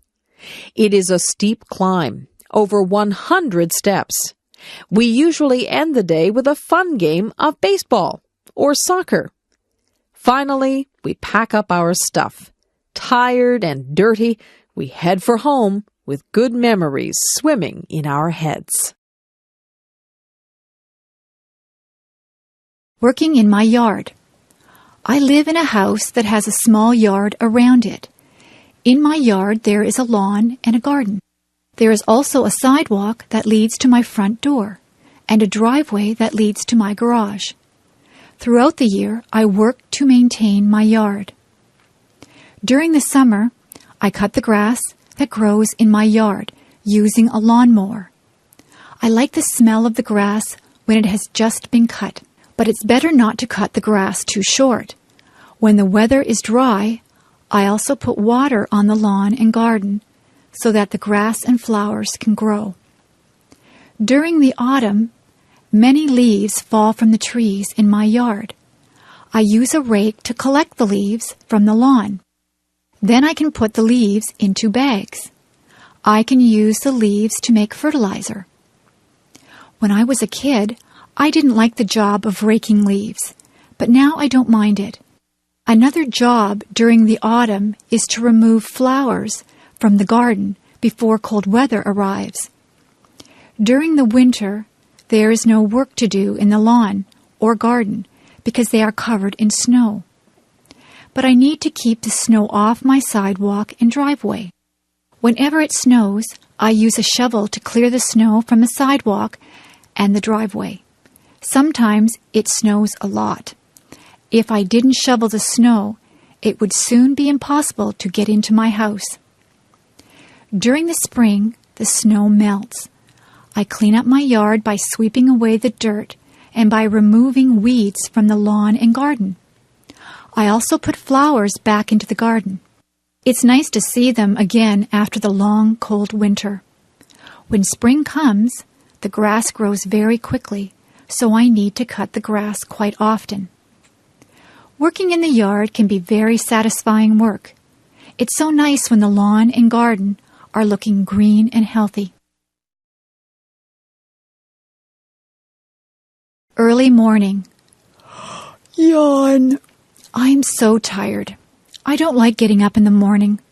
I wish I could sleep in until noon. My mom has to come into my room and shake my feet.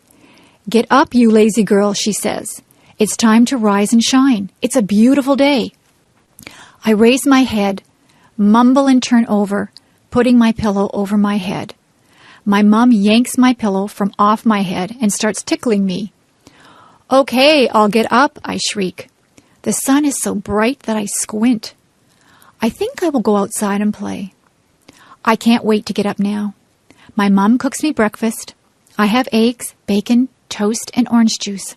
When I finish my breakfast, I brush my teeth, comb my hair, wash my face, and then change into my play clothes. I choose a bright pink and yellow tank top with jean shorts and blue sandals. My bike is in the garage where my dad keeps the cars and tools. As I pedal, my hair flies out behind me. I keep my mouth shut so that bugs don't get in. I am going down a big hill now. I can hardly pedal anymore. My legs are moving so fast. I hang onto my handlebars tightly. I don't want to fall off. I finally am able to slow down as the road becomes level.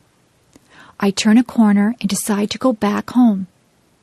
I realize I now have to ride up the hill. I know I will be tired when I get to the top. I think that I will have some water now before I start to go up. It tastes great. It is so clean and cold. Well, I know that I have a big trip ahead of me, so I need to get going. Bye-bye. The wedding. We went into the church and sat down. There were pretty flowers at the front. There was beautiful organ music playing. The church was full of people dressed up nicely. Everyone was waiting to see the beautiful bride walk up the aisle. A hush, an intake of breath. There she was. Oh, she was so beautiful. She had a lovely long white dress with pretty lace and beads. Her hair was swept up off from her face. There were curls flowing down her back. Instead of a veil, she had little flowers in her hair. Her bouquet of tiny flowers was very, very pretty. Her dad looked very proud of her. He looked just a little sad, too.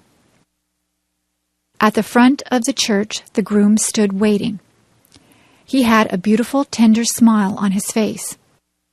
He took his bride's hand as her dad left her there. They smiled at each other. The minister read, prayed, and offered some words of advice to the lovely couple. Someone sang a pretty song. The groom slipped the simple wedding band on the bride's finger. She struggled a little to put a band on his finger. Pretty soon the minister said they were now husband and wife. They kissed. We all stood as they walked down the aisle to live the rest of their lives together as Mr. and Mrs. We cried. The perfect place. There is a place in my mind that is pure. Everything there is beautiful. Many flowers grow, and the grass is very green. The clouds are always white and fluffy. The tree's branches sweep the earth floor. You can hear the sound of a waterfall. It is roaring with life, and the water races. A bird calls in the distance, and as you listen, the sound gets closer. A flapping quite near makes me turn and look. A great, magnificent eagle flies over my head. The strength I see in his powerful wings amazes me. I am never thirsty or hungry. I live off the beauty that surrounds me in this perfect place. I walk on trails that lead me to breathtaking places. The beach is my favorite spot to end up. The sand between my toes is soft and cool. I love to lie down on the sand. I watch the sun go down. Sometimes the sun is a brilliant orange. The world seems like it is on fire. Waves lull me to sleep. The seagulls wake me up. In this perfect place, I have learned so much. The animals and their homes are so precious. I have learned to respect the animals. They were here first. The sounds, smells, and sights are too perfect and full of life. There is no war here, no anger or stress. I don't have to worry about pollution or destruction. My perfect world exists only in my head. Maybe if we all work hard, my fantasy can become real. Visiting the zoo. When I was a kid, I always enjoyed visiting the zoo. My family lived far away from the zoo, so we didn't go there very often. But whenever we went to the zoo, I always had a fun and interesting time. Some of the animals were very large. Of course, the elephants were huge, and they had such an unusual appearance, with their big ears and their long trunk and tusks. The giraffes were very tall, with long necks that reached high into the trees.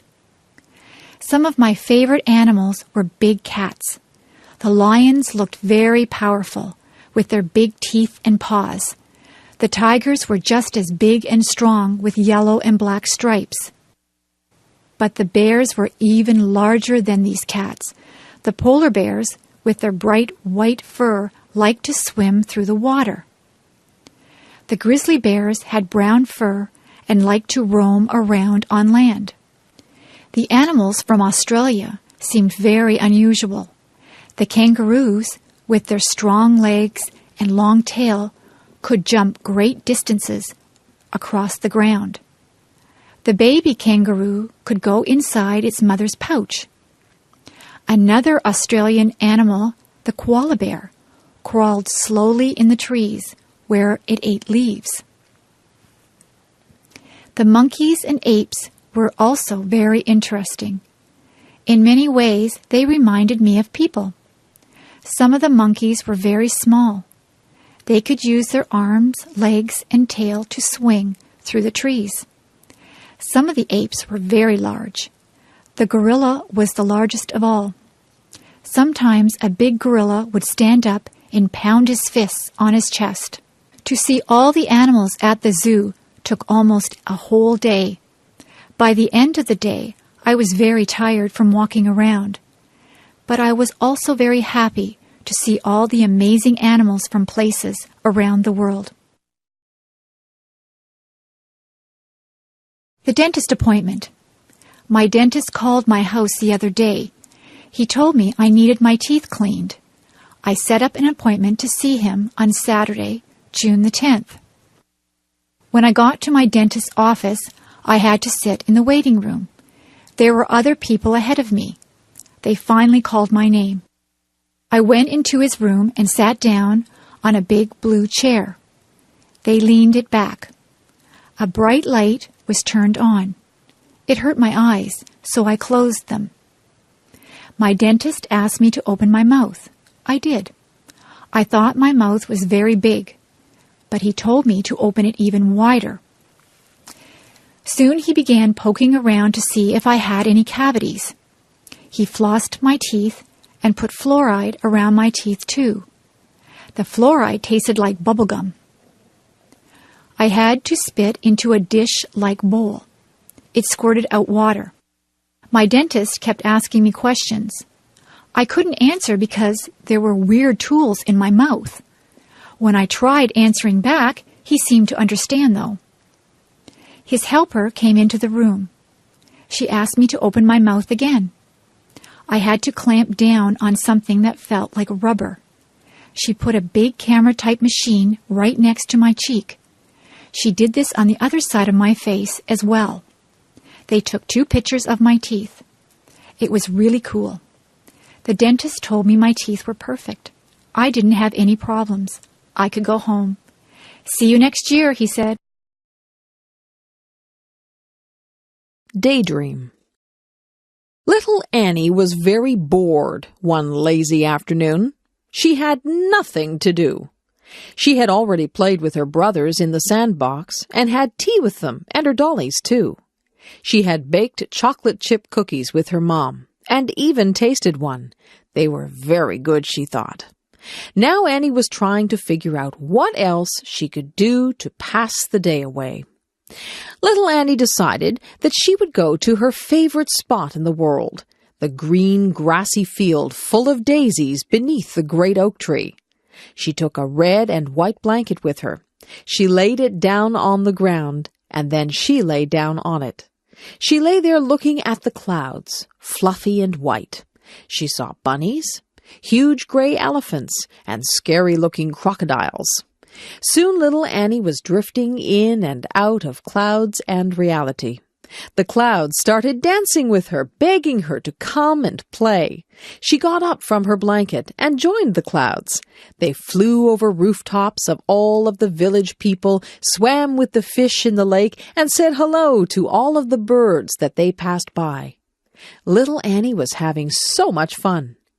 The clouds had formed into a chariot, so little Annie could drive if she wanted to.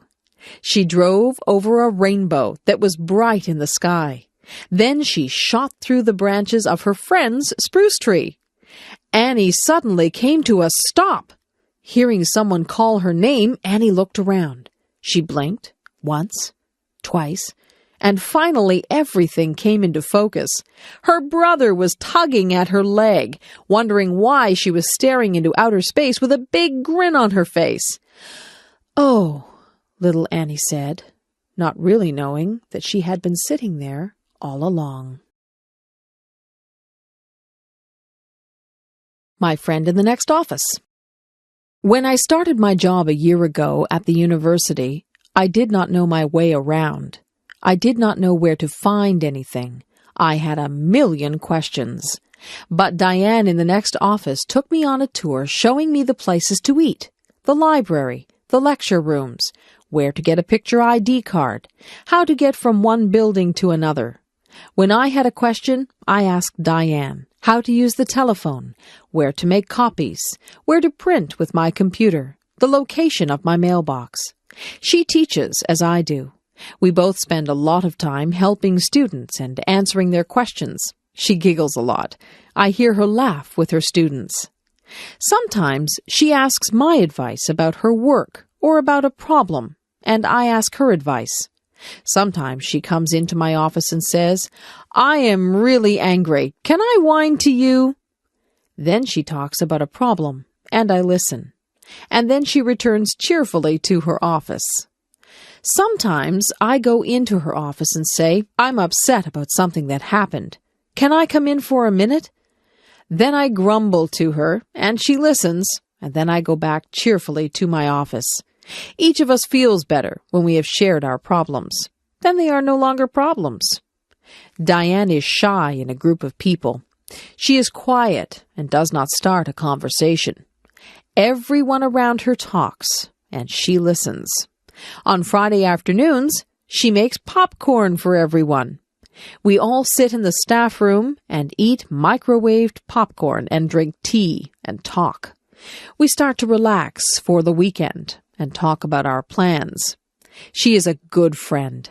She helps my students when I am not there. She wishes me good luck when I go to a lecture. I am very glad that she can be my friend in the office beside mine.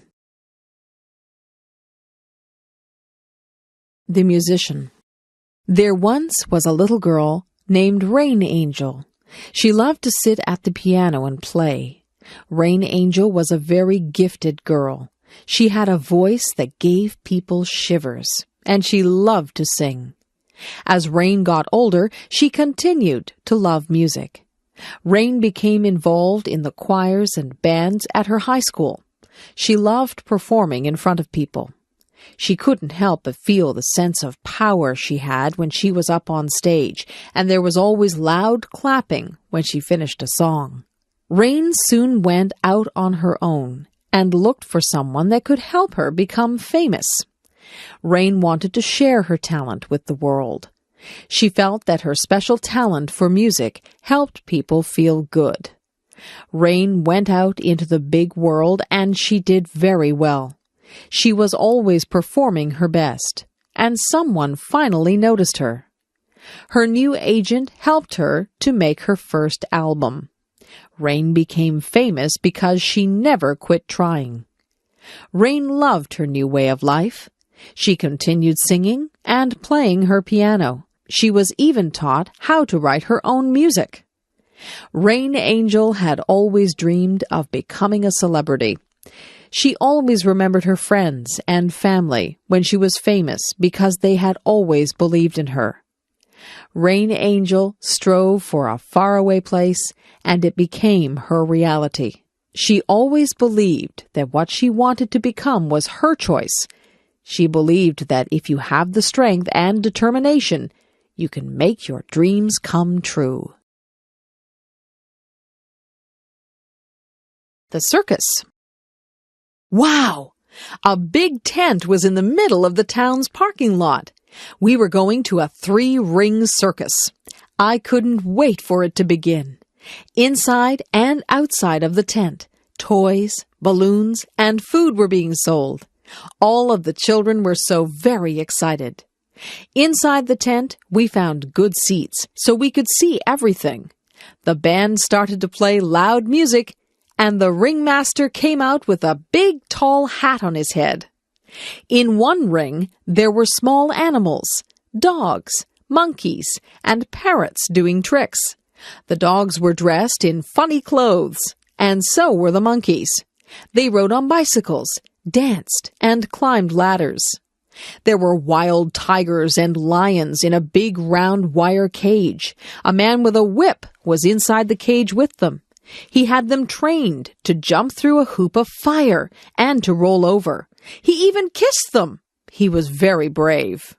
During the break in the middle of the circus, funny clowns came out and did silly things.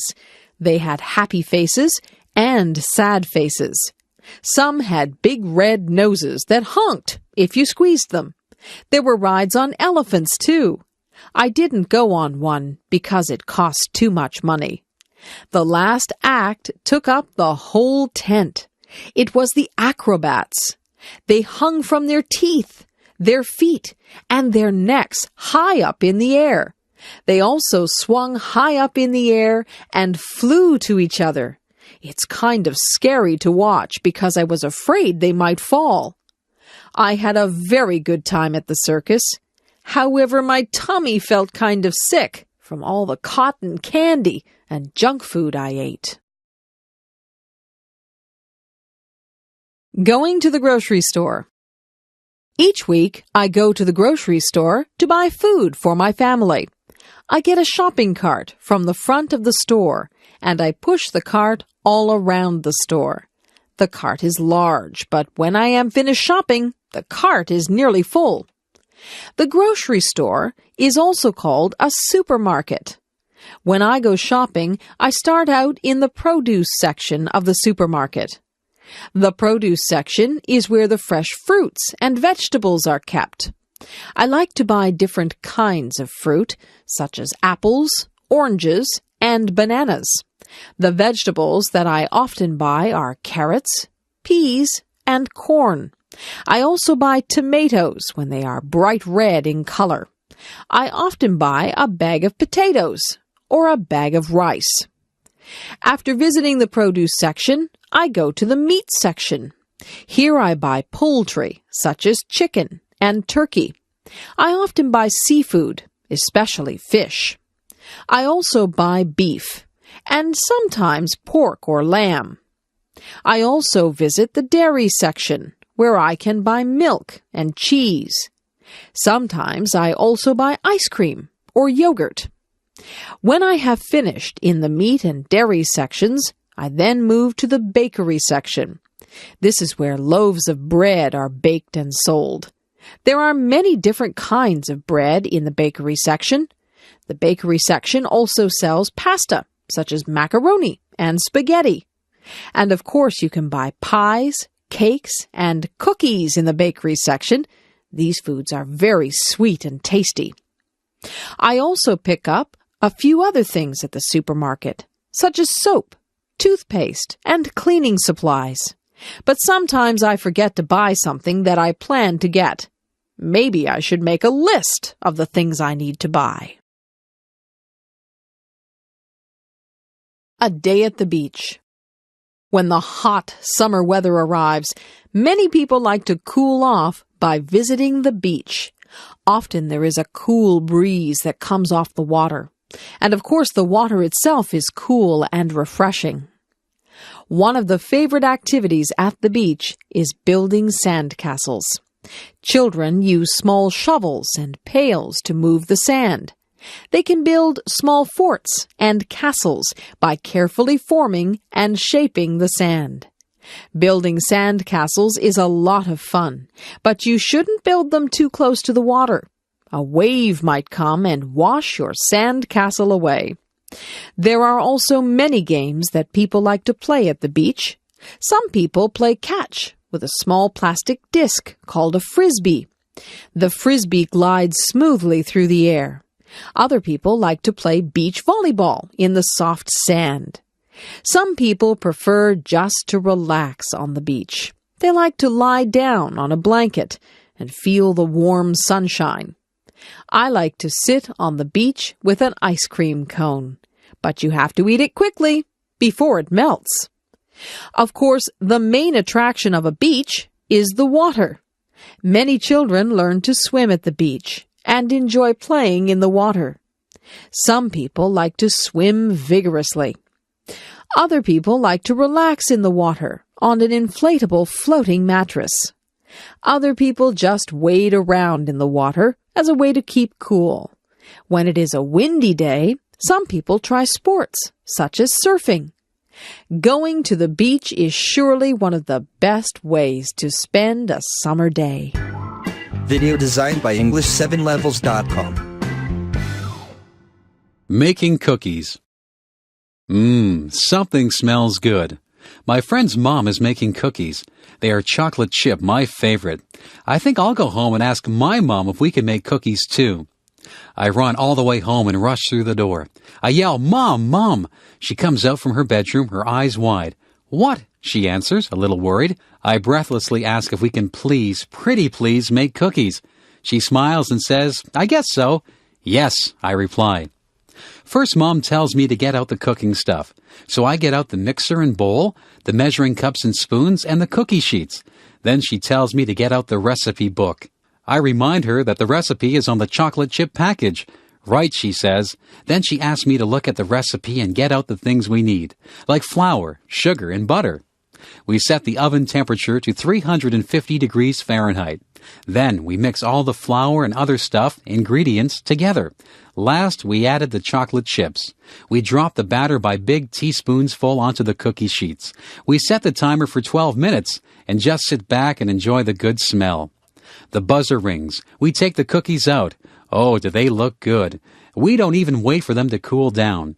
Both Mom and I get a big glass of cold milk and 2 big warm cookies each.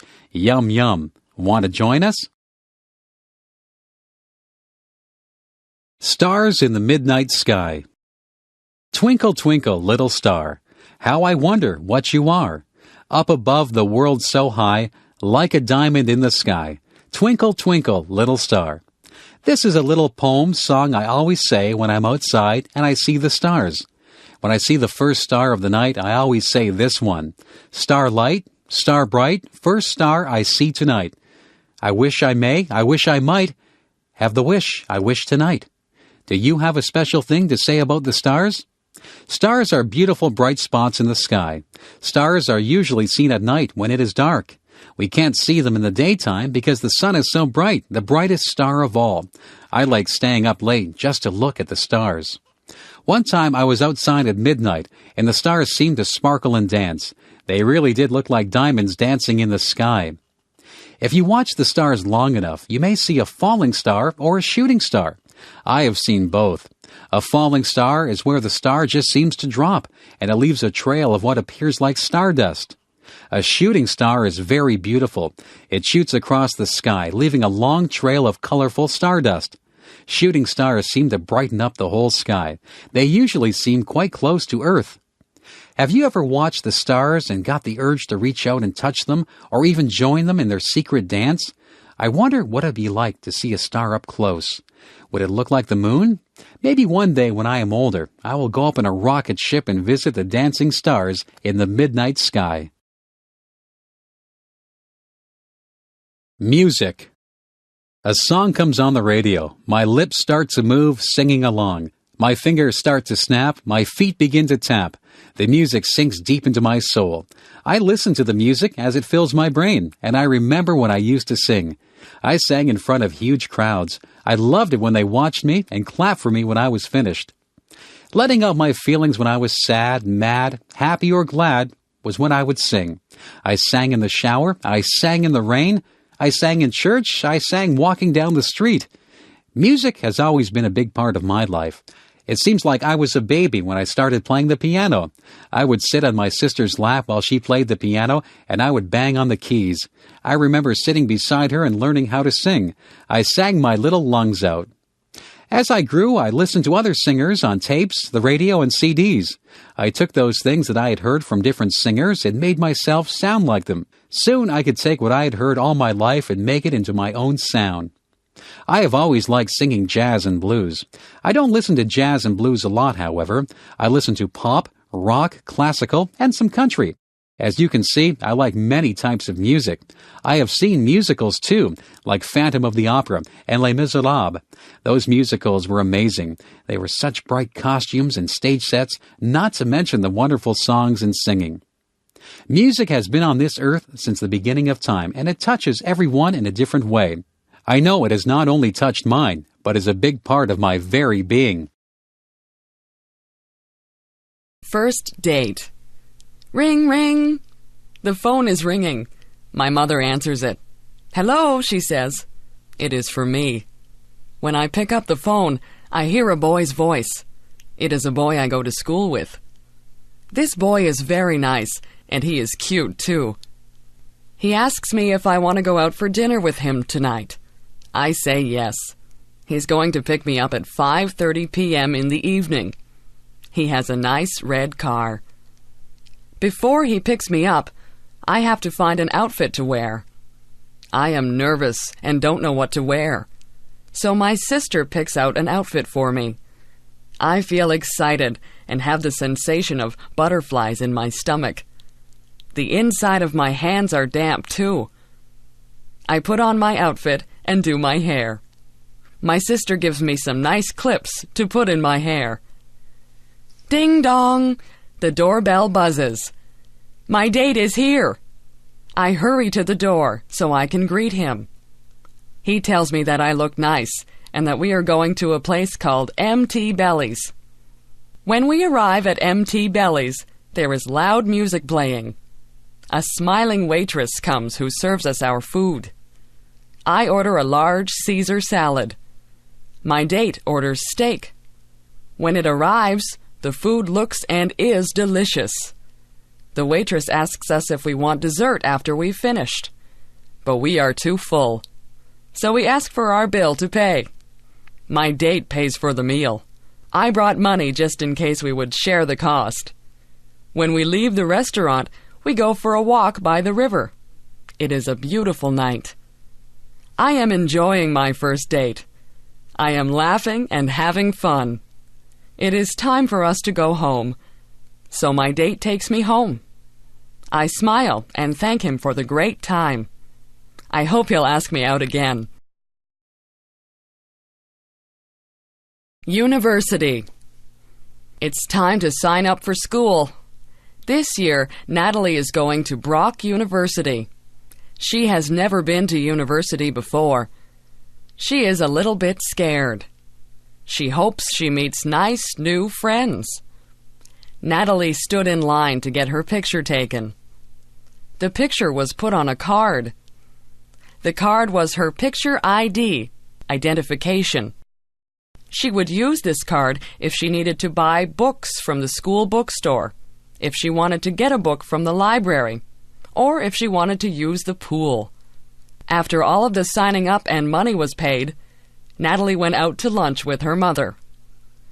"Mom, I'm kind of scared about going to school. I'm going to be the youngest kid there. I don't know how to take notes. The teachers might be mean." Natalie rambled on. Her mom just calmed her down and said, "Take one day at a time, Natalie. Worry only about today." You're right, Mom. Thanks."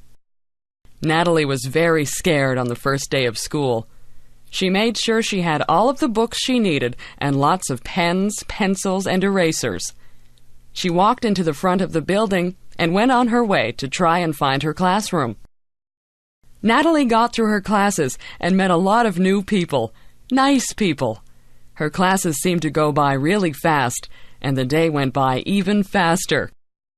When Natalie got home, she was so excited. She told her mom that classes weren't all that scary. The students and the teachers weren't scary either. Natalie knew that the schoolwork would be hard, but she felt good about the people she had met that day. She knew she'd have a good year.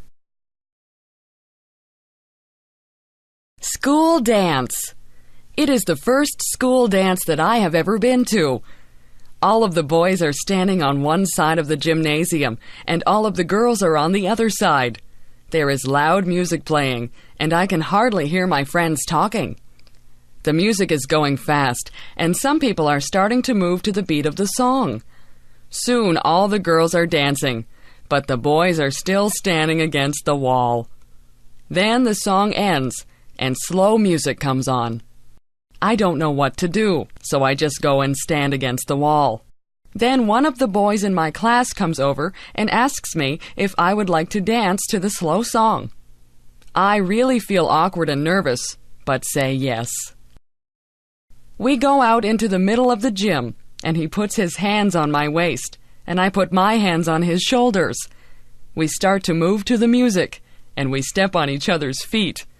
He is bigger than me, so my toe starts to hurt a little bit. As we continue to slow dance, more boys and girls come to the middle of the gym to dance together. It sure is funny to watch people dance because they are stepping on each other's toes and bumping into each other and turning in opposite directions. Soon the song ends, and the boys go to one side of the gym again. The girls decide that they want to dance to a fast song, so they stay in the middle of the gym and dance with one another. Our teachers are making sure that we are behaving because they are watching us. I wonder if they want to dance. They probably are remembering their first school dance. I wonder if someday I'll be grown up, just like the teachers, and laughing at the memories of my first school dance. I sure hope so. Health. Our health is very important to us. People can have good jobs, money, or good looks. However, if they become sick, those things don't mean a thing. It is wonderful to feel good. Feeling good isn't just about our body. It is also about our mind and spirit. We need to feel good in every area of our life. One of the things we can do to be healthy is to get enough sleep. If we don't sleep well, or enough, it hurts our body. It is during sleep that our body restores itself. Everybody knows we should also eat good foods. We need milk products, meats, fruits, and vegetables, and breads and cereals. We shouldn't eat too much fat or sugar things either. Of course, we just shouldn't eat too much at all. Another thing that is very important is water. Most people... And we need to keep that replaced with good water, often. Exercise is very good for both our body and mind. It is good for our heart, lungs, muscles, and bones. It gets oxygen to our brain to help us think better. It can help us be smarter. Doing things that we believe are right and good gives us peace inside. It makes us nicer people and is good for our spirit. When we do what we know is right, it helps to reduce stress, which isn't good for any part of us. When we take care of our body, mind, and spirit, we feel good all over and inside too. What a beautiful world this would be if we could all work at doing these things for ourselves and also trying to be a help to others. Halloween. Ghosts, goblins, witches, princes and princesses, kings, queens, skeletons. So many of these things are walking down my street. Oh no! They are coming to my door. The doorbell chimes, and I slowly open the door. There, standing on my front porch, is a little ghost and a cute little witch. They hold up a bag and say, "Trick or treat." I put candy into their bags, and they smile and say, "Thank you." Every October 31st is Halloween. That is when children dress up as different things. Not just funny people, but things like animals or fruits or vegetables. They go from door to door and get different candies or little toys from the people in the houses. Some children, who are not very nice, will do naughty things to houses where people are not home, like throwing eggs at their windows. I think that is bad. Sometimes people decorate their houses for this day. Some of the houses can be pretty scary. They'll have scary noises coming from a tape recorder, too. However, it's only for a few days out of the year, so we may as well have fun with it. This year my brother is dressing up as a skeleton, and I'm dressing up as a bride. I am wearing my mom's wedding dress. It is fun dressing up in costumes and putting on lots of makeup. Sometimes our friends don't even know who we really are. The best part of Halloween is the candy, of course. I once got an entire garbage bag full of candy. My mom and dad took it away because I was eating too much. Mom gave me a piece of candy every day, though. If you eat too much candy, you can get a stomach ache.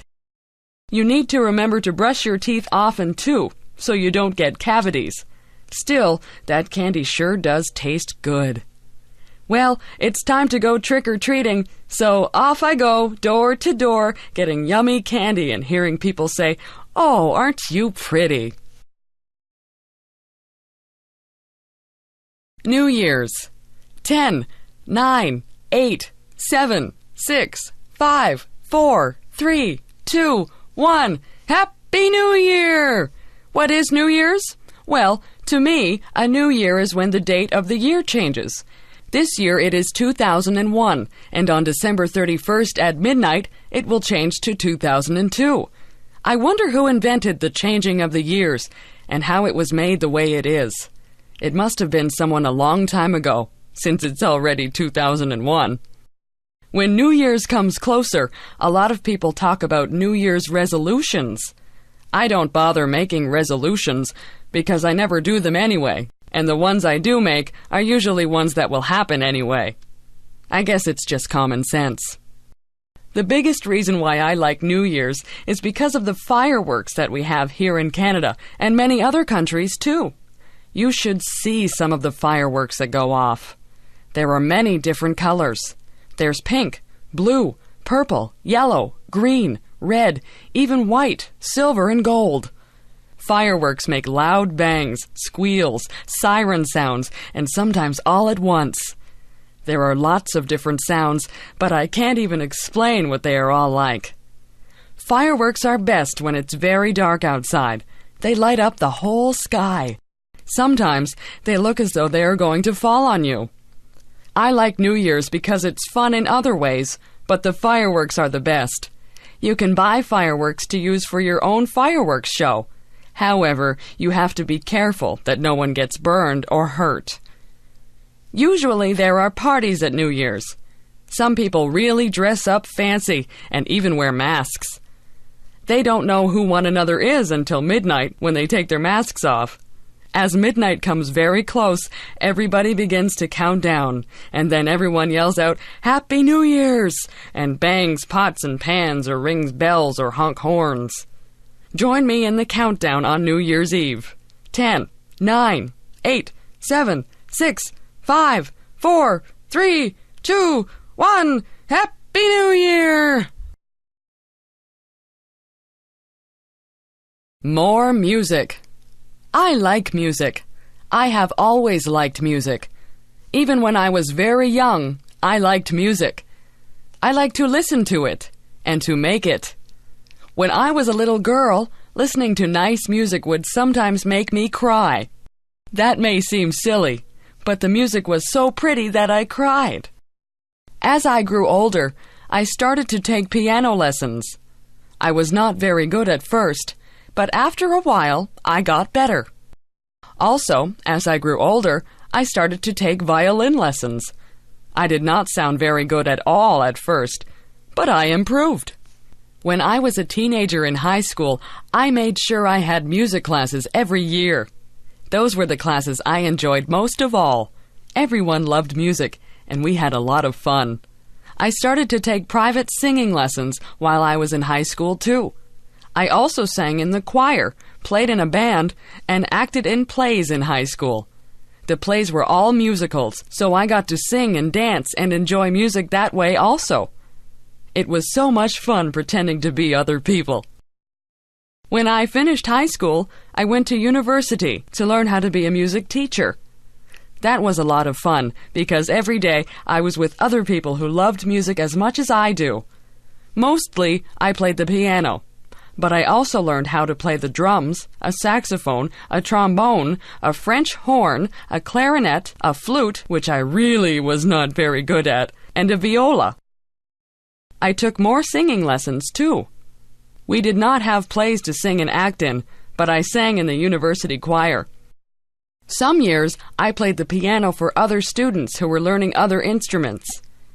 One year, I played duets with another girl who was also there to play piano. She and I made sure we played fast, funny songs, so we really enjoyed ourselves doing it. Now I am a music teacher.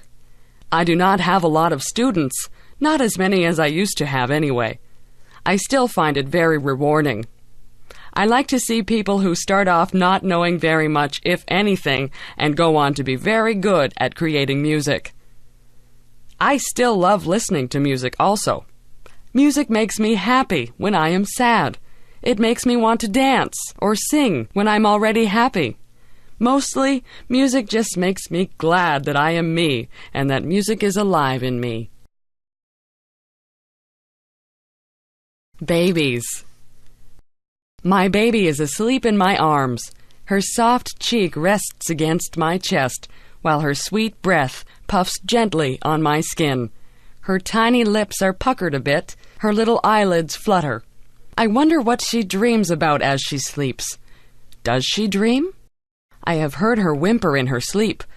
Sometimes she awakens with a scream. What is so scary in her little baby dreams?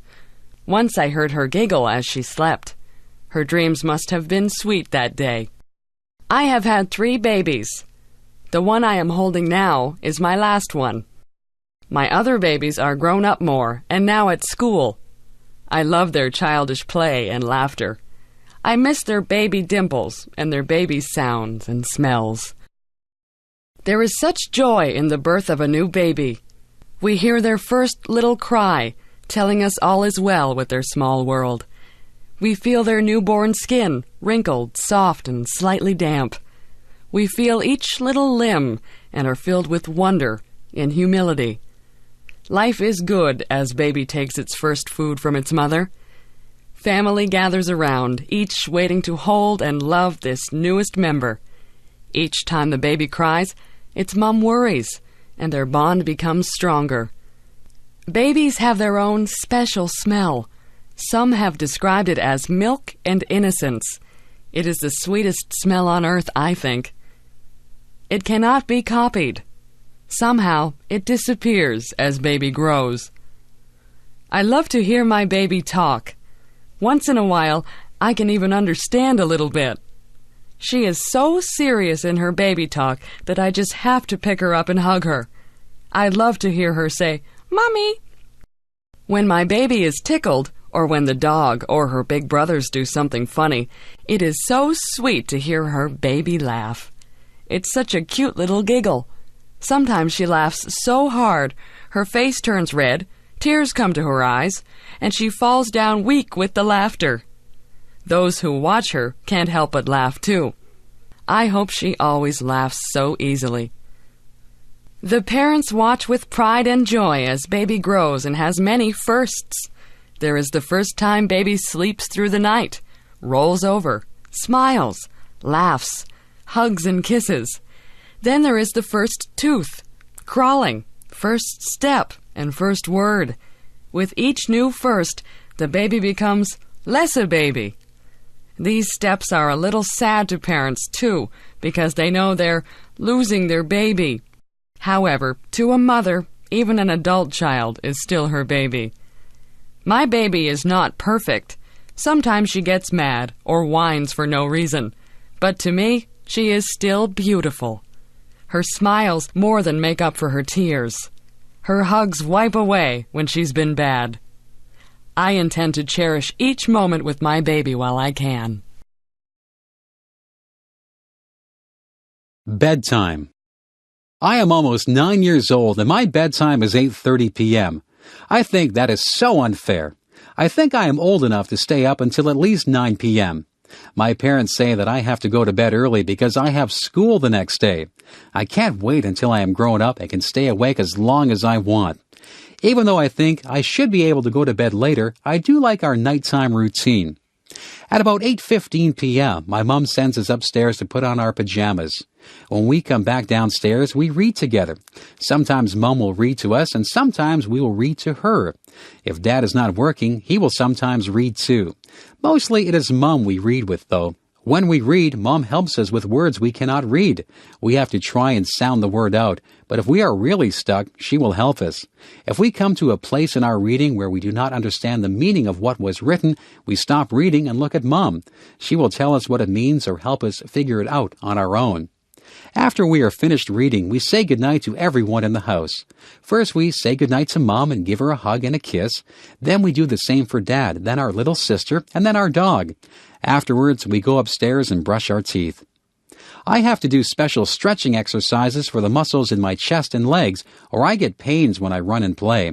I do my stretching before I get into bed. After my exercises, either my brother or I turn off the lights.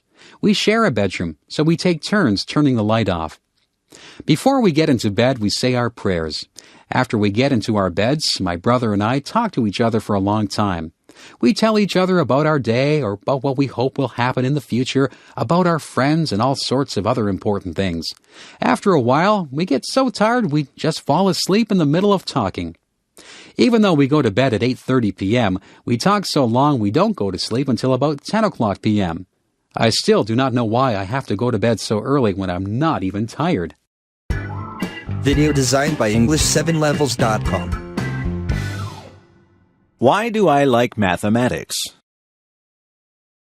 Sometimes there is a problem in life that has no answer. Perhaps a child has trouble learning. Perhaps someone becomes ill. Perhaps there was love, but now there is conflict. These problems are hard to solve. There is no single answer. Many people have opinions on what is the best answer. But in mathematics, there is an answer, a single answer that is right. There is no doubt. There is no argument. This answer is right. If we ask, what is 5 plus 7? The answer is 12. If we ask, how do you raise a child? The answer would depend on the child and the parents. Sometimes there is more than one way to reach an answer. Imagine we want to find the area of a triangle. The triangle has a right angle.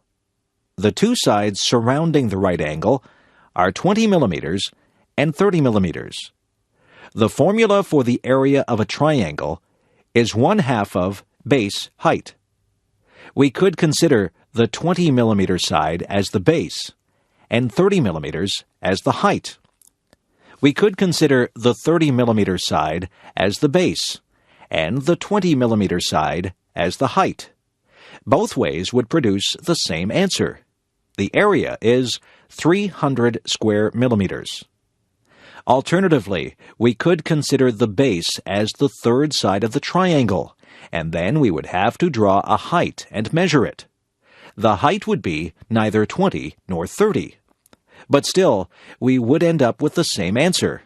In math, the answer does not change. Another reason I like math is the way it brings order.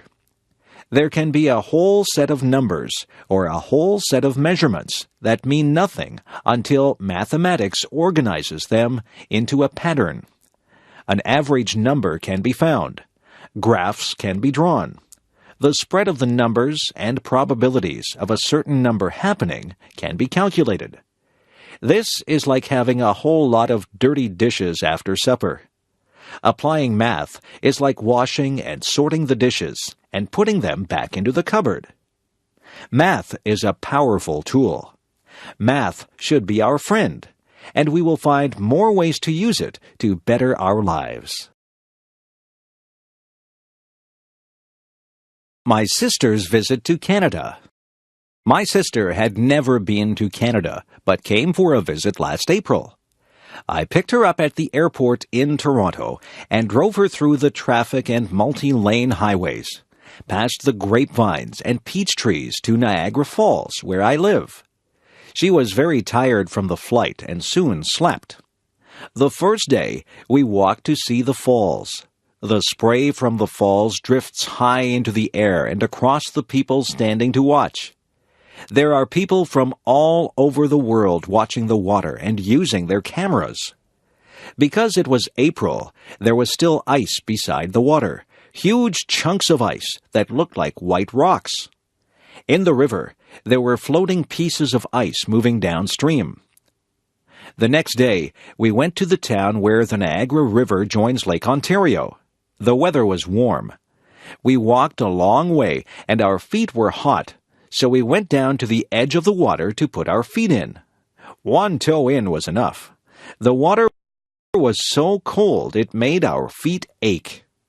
A piece of ice drifted beside our feet.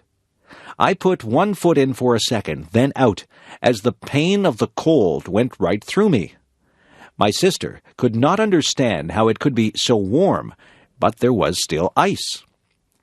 Another day, we went to see my daughter. She is living on a farm, an hour's drive away. We walked through her trees. The buds were starting to turn into leaves. We stopped and looked at the spring wildflowers. We climbed across a creek by walking over a fallen tree. We saw the footprints of raccoons by the water. There was fresh air and sunshine and blue sky. On the way home, we stopped for hamburgers and fries at a drive-through restaurant. She had never been to a drive-through restaurant before. Then we went to a donut shop. There are no donut shops where she lives. There was a choice of 20 different types of donuts, some round, some with holes, some with frosting, some with jam inside. Each was different. The days passed quickly, and soon it was time to take her back to the airport. Some of the trees now had leaves. Some of the tulips were now blooming. It was hard to say goodbye to my sister. I hope we can visit again soon. A summer Sunday. Today the sun was warm. The sky was blue with a few white clouds. It was a good day to pick strawberries. It was a good day to go to the beach. I drove to a pick-your-own farm where people can pick their own fruit and buy it. There the fruit is very fresh and delicious. The owner of the farm gave everyone a row to pick their strawberries. Everyone was wearing sun hats.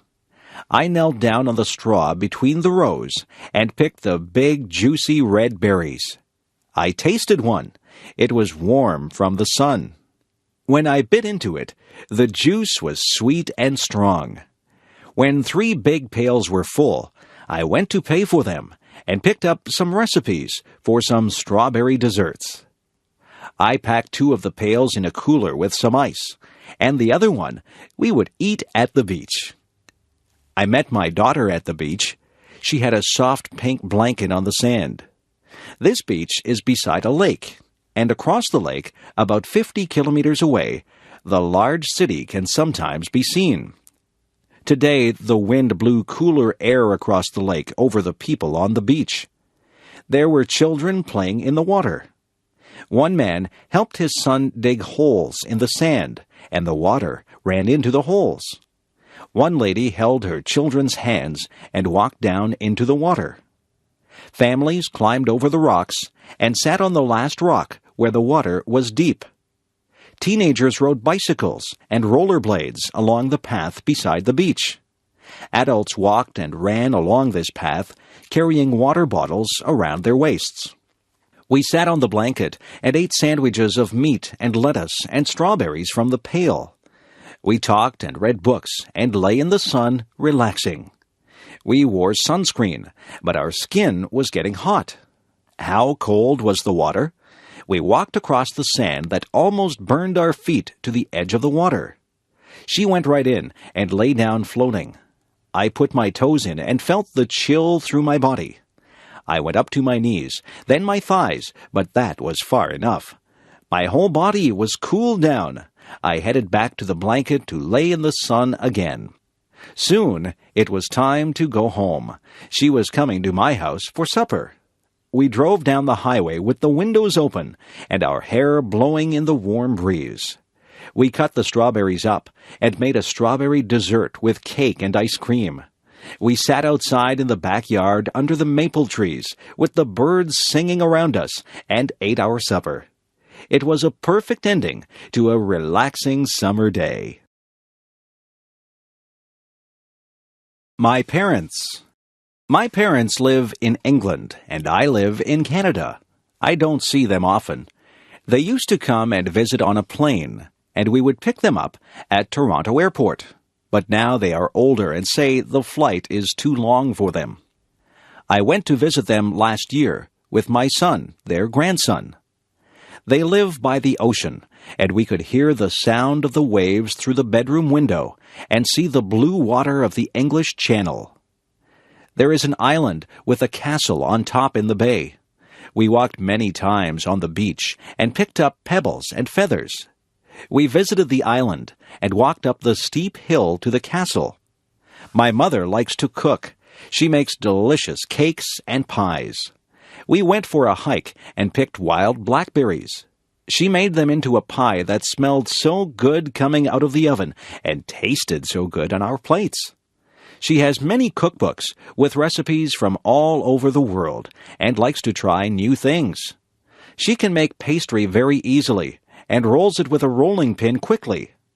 When I tried to make pastry, it sticks to the rolling pin. It has holes at the bottom of the pie, and it tastes like a rock. Her pastry is crisp and tender. My father likes to garden. He grows lettuce, carrots, potatoes, tomatoes, cucumbers, and many flowers. When my mother was very ill last year, she had to stay in bed. He planted roses outside her bedroom window, so she could open the curtains and see them. Their house has a small room with windows all around, and they plant seeds there in winter in small pots. The warmth from the sun makes the seeds grow, and in spring they are a good size to be planted outside. In the house beside them and in the house in front of them, there are older ladies whose husbands have died. These ladies do not drive, so my father takes my mother and the two ladies to the town for shopping every week. He helps one find her groceries because she cannot see well. He helps her take tapes of books from the library so she can listen to books instead of reading them because of her eyes. He helps them cut their grass and fix anything that is broken in the house. I am very proud of my parents. They are over 80 years old and often hurt when they move around, but still, they help other people and they help each other. They have been married for over 50 years, but still my father loves my mother enough to plant roses for her to cheer her up when she was ill. The planets of our solar system. The planet on which we live is called the Earth. Our planet is constantly moving around the sun, and each year the Earth travels all the way around the sun. But there are many other planets that also travel around the sun. Together with the sun, the planets, and various other bodies, the Earth is part of our solar system. The planet that is closest to the sun is Mercury. Mercury is extremely hot, and it is much smaller than the Earth. The second planet from the Sun is Venus. Venus is about the same size as the Earth. Venus is also very hot. The Earth is the third planet from the Sun. The Earth is unusual among the planets because it has such a large moon. The Earth is bigger than the Moon, but the Moon is still quite large. It takes about 1 month for the Moon to travel around the Earth. The fourth planet from the Sun is Mars. Mars is known for its red color. Mars is smaller and colder than the Earth. Mars has 2 very small moons. After the planet Mars, there are many small bodies called the asteroids. These rocky objects are much smaller than the planets. The first 4 planets are all made of rock and metal. The remaining planets, however, are mostly made of frozen gases. The 5th planet is called Jupiter. Jupiter is the largest planet. It has many moons that travel around it, and it also has a large red spot. The 6th planet is called Saturn. Saturn is the second largest planet, and it is famous for the wide rings that surround it. These rings are made up of many smaller objects that are found in the same area. The 7th planet is called Uranus. The 8th planet is called Neptune. These planets are also gas giants, but they are smaller than Jupiter and Saturn. Both Uranus and Neptune are so far from the Sun that scientists only discovered these planets during the past few hundred years using telescopes. The other planets had all been visible to curious people for many thousands of years. The 9th planet is called Pluto. Pluto is very small, and it is much more rocky than the gas giants. Some scientists believe that Pluto is not really a planet at all. They suggest that Pluto is the largest of many asteroids that are found at the edge of the solar system. The solar system is a vast place. So far, people have not traveled beyond the Moon, but perhaps someday human astronauts will visit the other planets of our solar system. Learning to drive. Each year, many young people learn to drive a car. For many people, learning to drive is important because the car is an important method of transportation in many places. Before learning to drive a car, it is important to understand the rules of the road. A beginning driver should already understand the many signs that are found along the roads. Also, the student driver should know the many rules about changing lanes, turning, stopping, and many other aspects of driving. In addition, the driver should be familiar with the way the car is operated. It is important to know how to use the lights, signals, brakes, accelerator, and steering wheel. When a person starts learning to drive, it may take some time to become skillful. It takes some practice to become an expert in driving a car. One must become familiar with steering, speeding up, and slowing down. At first, it is good to practice driving in a large open space, such as an empty parking lot. Here, one can practice without being a danger to anyone. When a person gains some skill in driving, it is then safe enough to practice driving on a road. Of course, a student driver must still be very careful. He or she should always have an expert driver in the car with him or her. Many beginning drivers take driving lessons from professional instructors who can teach safe driving techniques. Eventually, the young driver is ready for a driving test, which is needed to obtain a regular driver's license. This test is supervised by a government official. In the driving test, the driver must show that he or she can control the car with great skill by being able to make turns and to park the car in small spaces. But he or she must also show respect for the rules of the road by driving at a proper speed and obeying all traffic signs and signals. Of course, even when one has obtained a driver's license, it is always important to drive carefully and responsibly. Snow. Snow is the white substance that falls to the ground during cold weather conditions. Each tiny piece of snow, called a snowflake, is a very small amount of water that has frozen into an unusual shape. During the winter months, huge numbers of snowflakes fall to the ground, covering the land in a white blanket of snow. In many parts of the world, people never see any snow. Snow only falls when there is moisture in the air, and when the temperature falls below the freezing point of water, which is 0 degrees Celsius. During the winter, snow falls instead of rain. One advantage of snow is that it allows many fun outdoor activities. Children like to play in the snow. For example, they may make a snowman by rolling snow into a large ball and then placing these balls of snow on top of each other in the shape of a person. Another fun activity in the snow is skiing. Skis are very long, thin, flat pieces of hard material that one wears on one's feet. Wearing skis allows a person to slide along the surface of the snow. People can ski down the side of a hill, traveling at great speeds. Many people find the sport of downhill skiing to be very exciting. Some people like to ski along flat ground, often traveling great distances. This sport, called cross-country skiing, is an excellent way to develop physical fitness. Of course, snow also causes some problems. Snow can make driving dangerous because falling snow makes roads slippery, and on a windy day, blowing snow can make it difficult to see very far. It can also be a lot of work to remove snow from the roads and sidewalks. Snow is a heavy substance, and it must be cleared away using a shovel or a large machine. Many people love the beauty of the land when it is covered by snow. The white covering of snow over the fields and trees can give a feeling of peace and calm. If you have never seen snow before, you should someday experience this strange and wonderful substance. Christmas. In most Western countries, Christmas is the biggest holiday of the year. People gather with their families to celebrate this day, which occurs on December 25th each year. The holiday of Christmas celebrates the birth of Jesus Christ.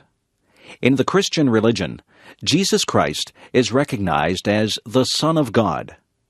During the Christmas season, many people celebrate the events of the birth of Jesus Christ.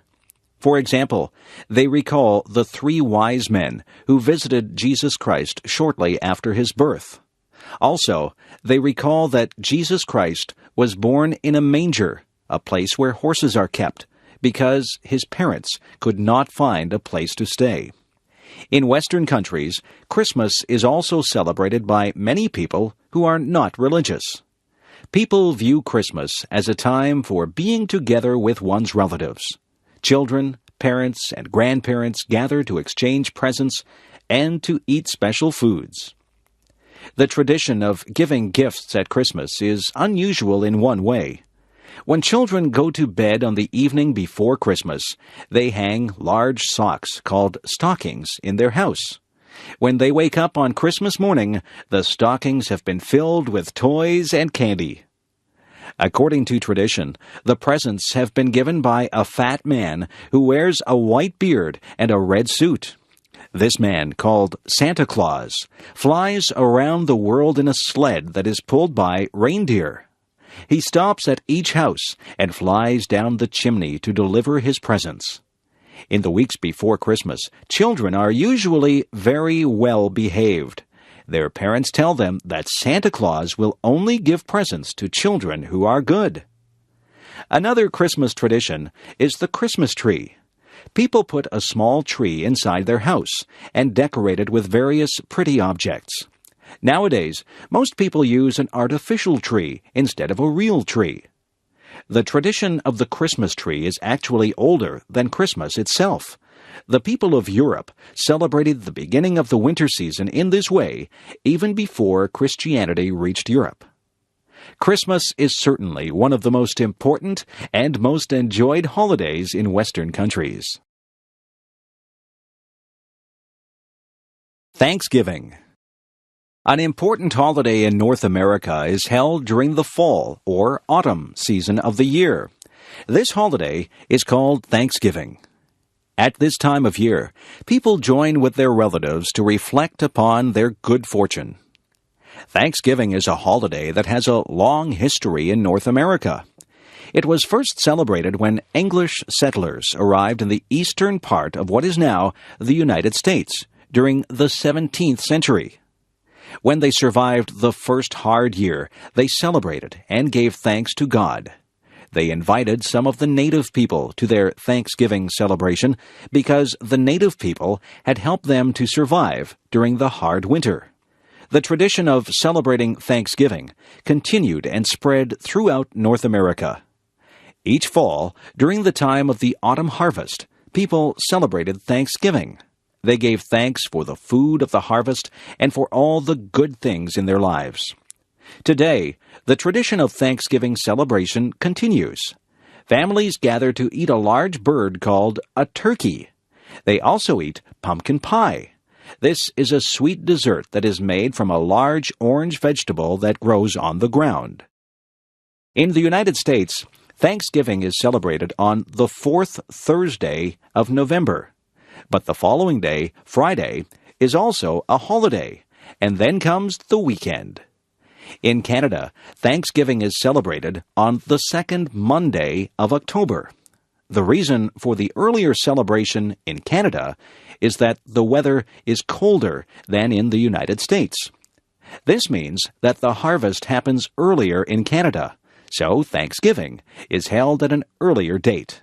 But in both countries, Thanksgiving is a very pleasant time of year. Halloween.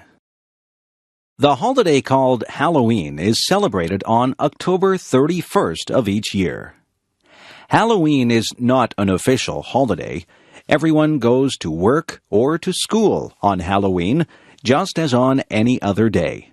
But Halloween is still one of the holidays that children like the most. Why do children like Halloween so much? There are two reasons: costumes and candy. On the evening of October 31st, children dress up in strange and unusual costumes. They wear costumes that may look like a witch, a monster, or many other weird things. Putting on these scary costumes is a lot of fun for children. After the children put on their costumes, they walk from house to house during the evening. The children carry large bags with them. At each house, they stop and knock at the door. When an adult opens the door, the children shout, "Trick or treat!" The adult who opens the door pretends to be frightened and then puts pieces of candy into each child's open bag. At the end of the evening, the children have visited many houses and have collected much candy. During the next several days, they can feast upon the sweet candies that they have received. Another Halloween tradition is very unusual. In each house, a family gets a very large, round orange vegetable called a pumpkin. They cut a hole in the top of the pumpkin and empty out the flesh and seeds of the vegetable. Then they cut holes in the side of the pumpkin so that it appears to have eyes, a nose, and a mouth. When the carving is finished, the pumpkin looks almost like a person's face. When the pumpkin has been carved to look like a face, people place a light inside the pumpkin so that the vegetable seems to glow in the dark. This strange-looking face is called a jack-o'-lantern. On Halloween evening, one can see many of these jack-o'-lanterns, some of which are very beautifully carved. Halloween is truly a fun and interesting holiday, especially for children. Easter. Traditionally, Easter has been one of the most important holidays of the Christian religion. For Christians, the Easter holiday celebrates the death of Jesus Christ, who died for the benefit of all people. The exact date when Easter is celebrated is different each year, but it is always held in early spring, during March or April. There are two very important days that make up the Easter holiday, which occurs during the spring season. The first of these days is called Good Friday. Christians recognize Good Friday as the day when Jesus suffered and died on behalf of humanity. The second of these days is called Easter Sunday. Easter Sunday occurs 2 days after Good Friday. Christians celebrate Easter Sunday as the day when Jesus rose from the dead and went to heaven. For Christians, Easter is the most solemn holiday of the year. Many people attend church services on Good Friday and on Easter Sunday. Easter is also a time for celebration. Some Easter traditions come from old springtime festivals that existed even before Christianity. One of the traditions associated with Easter is the painting of Easter eggs. People take chickens' eggs, make them hollow, and then paint them with beautiful colors. Some people paint very beautiful and complex designs on the Easter eggs.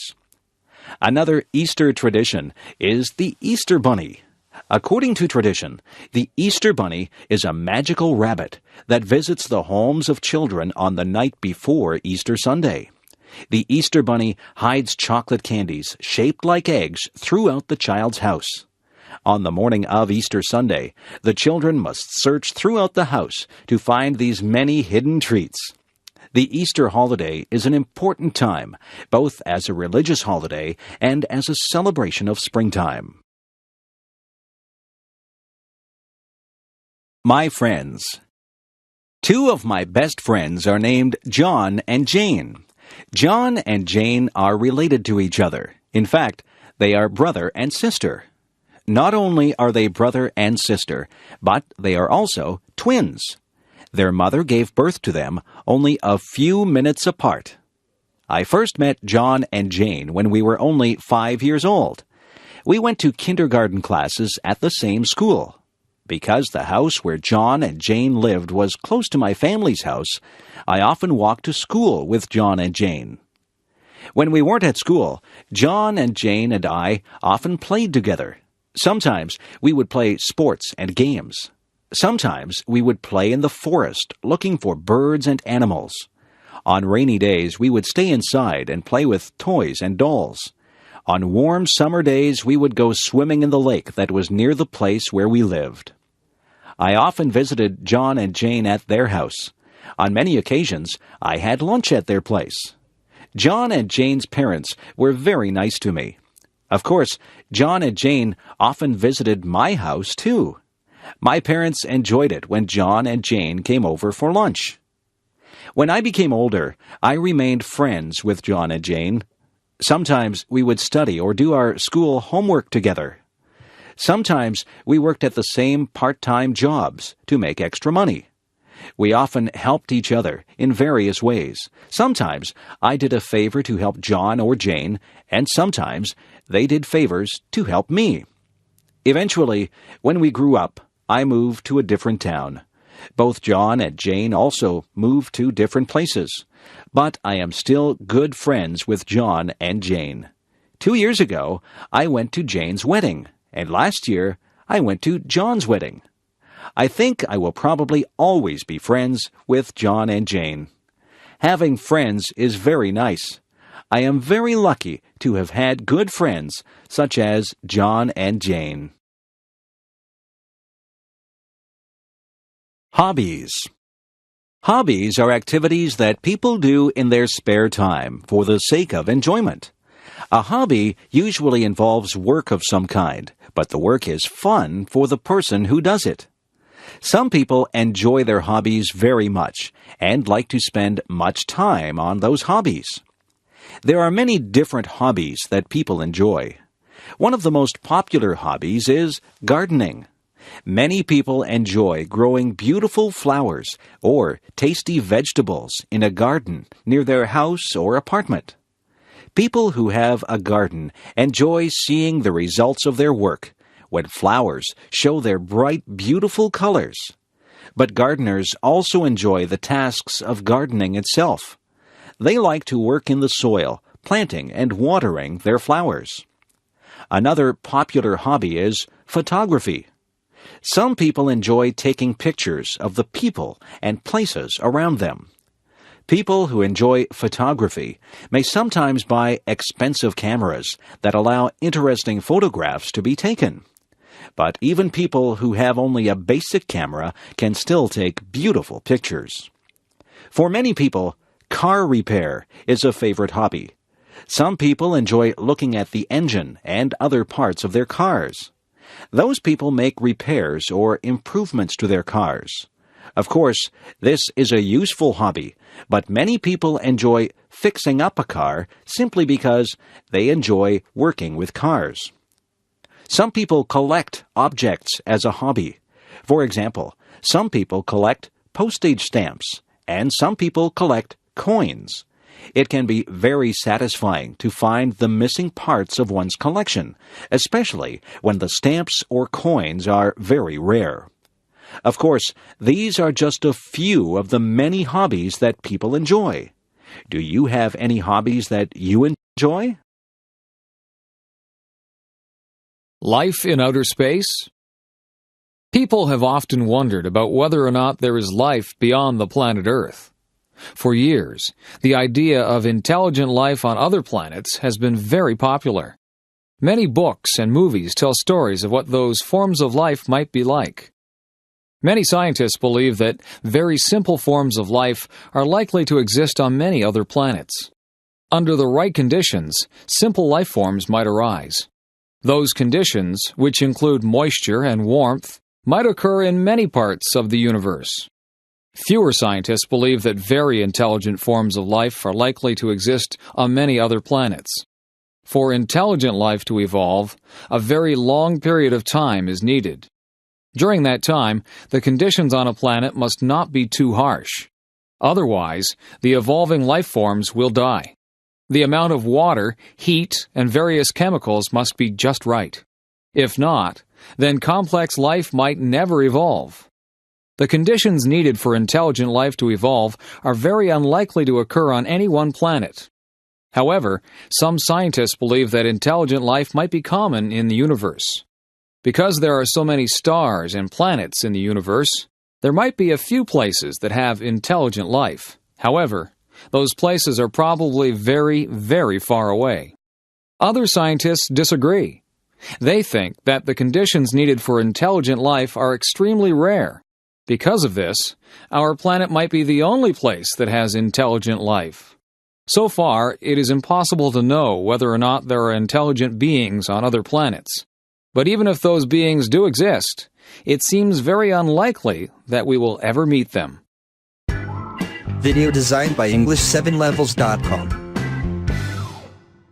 Reading the newspaper. I often enjoy reading the newspaper. In my city, there are 3 different newspapers, and I look at different newspapers on different days. I find that each section of a newspaper has some interesting information. Most newspapers contain several sections that can be easily removed from the rest of the newspaper. The main section is found at the front of the newspaper. This section usually contains the most important news from around the world, from around the nation, and from the local area. Sometimes the main section also includes some pages that contain opinions about the news. The editors of the newspaper write an editorial opinion. Other writers provide many different opinions about current events. Also, some readers of the newspaper write letters to the editor in which they express their opinions. Another popular section of the newspaper is the sports section. This section contains information about many different sports events. The sports section provides scores and results from many games and competitions. Another section of the newspaper contains information about entertainment and the arts. The arts and entertainment section tells readers about new movies and plays. It also describes new books, music concerts, and art exhibits. Most newspapers also have a business section. This section provides information about new business deals and about the stock market. Many people read the business section of the newspaper to gain information and advice about investing their money. Finally, newspapers usually have a section for classified advertisements. This section allows people to advertise about things they want to buy or sell. It also gives notices about job openings. Reading the newspaper is surely a good way to keep informed about many different events in the world around us. Summer jobs. In North America, many young people attend high school, college, or university. But during the summer months, most of those students work at a summer job. For most students, there are no classes during the months of July and August, and sometimes none in May and June also. Having a summer job allows students to make money that they will need during the rest of the year. They need this money because it costs a lot of money to pay for university or college. Of course, students also want money to spend on things that are fun also. Many students have summer jobs that involve working with children. For example, some students work at children's camps, where they teach children various skills and games. Some students work as lifeguards at swimming pools and at beaches. Some students do heavy work in their summer jobs. For example, some students find jobs as construction workers.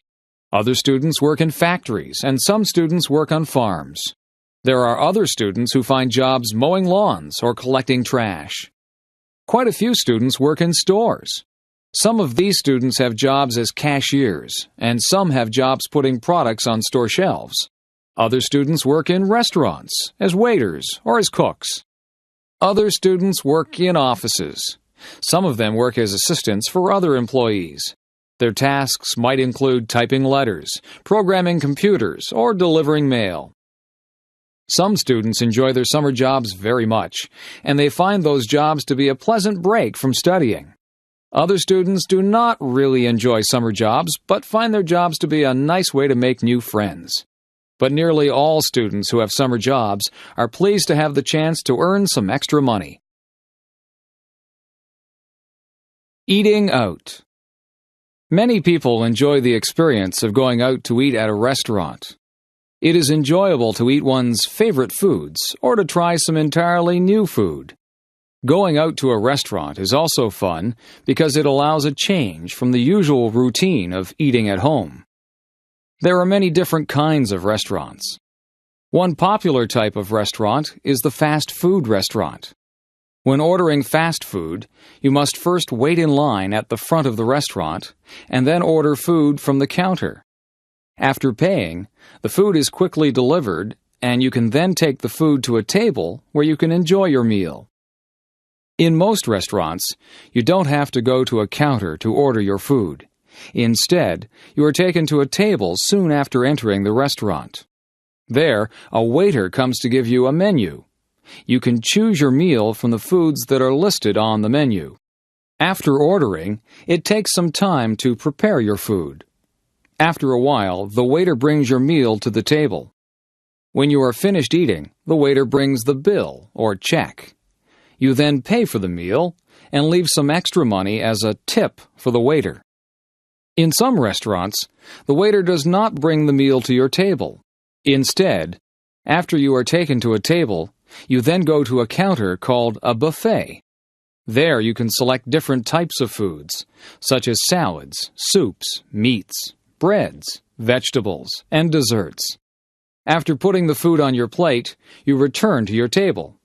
After eating, you can return to the buffet to get more food. Other restaurants can be very fancy. They may have beautiful decorations, and they may have food that is prepared by expert chefs. These restaurants may also serve fine wines with the food. Of course, these restaurants are very expensive. At these restaurants, it is often necessary to reserve a table by telephoning the restaurant in advance. Different restaurants specialize in different kinds of food. Fast food restaurants may specialize in hamburgers or chicken. Some restaurants specialize in steak or seafood. Other restaurants specialize in foods that belong to a certain nationality. For example, many restaurants specialize in Italian, Mexican, Chinese, Indian, or Thai food. Eating out at a restaurant can be a fun and tasty experience. What is your favorite kind of restaurant? Radio stations. When I drive in my car, I like to turn on the radio. By listening to the radio, I can enjoy music and learn the latest news while I am traveling from one place to another. Of course, you can also listen to the radio at home or even at work. Listening to the radio is a popular activity for many people, and each city has many different radio stations. There are many different kinds of radio stations. Some radio stations provide news and information.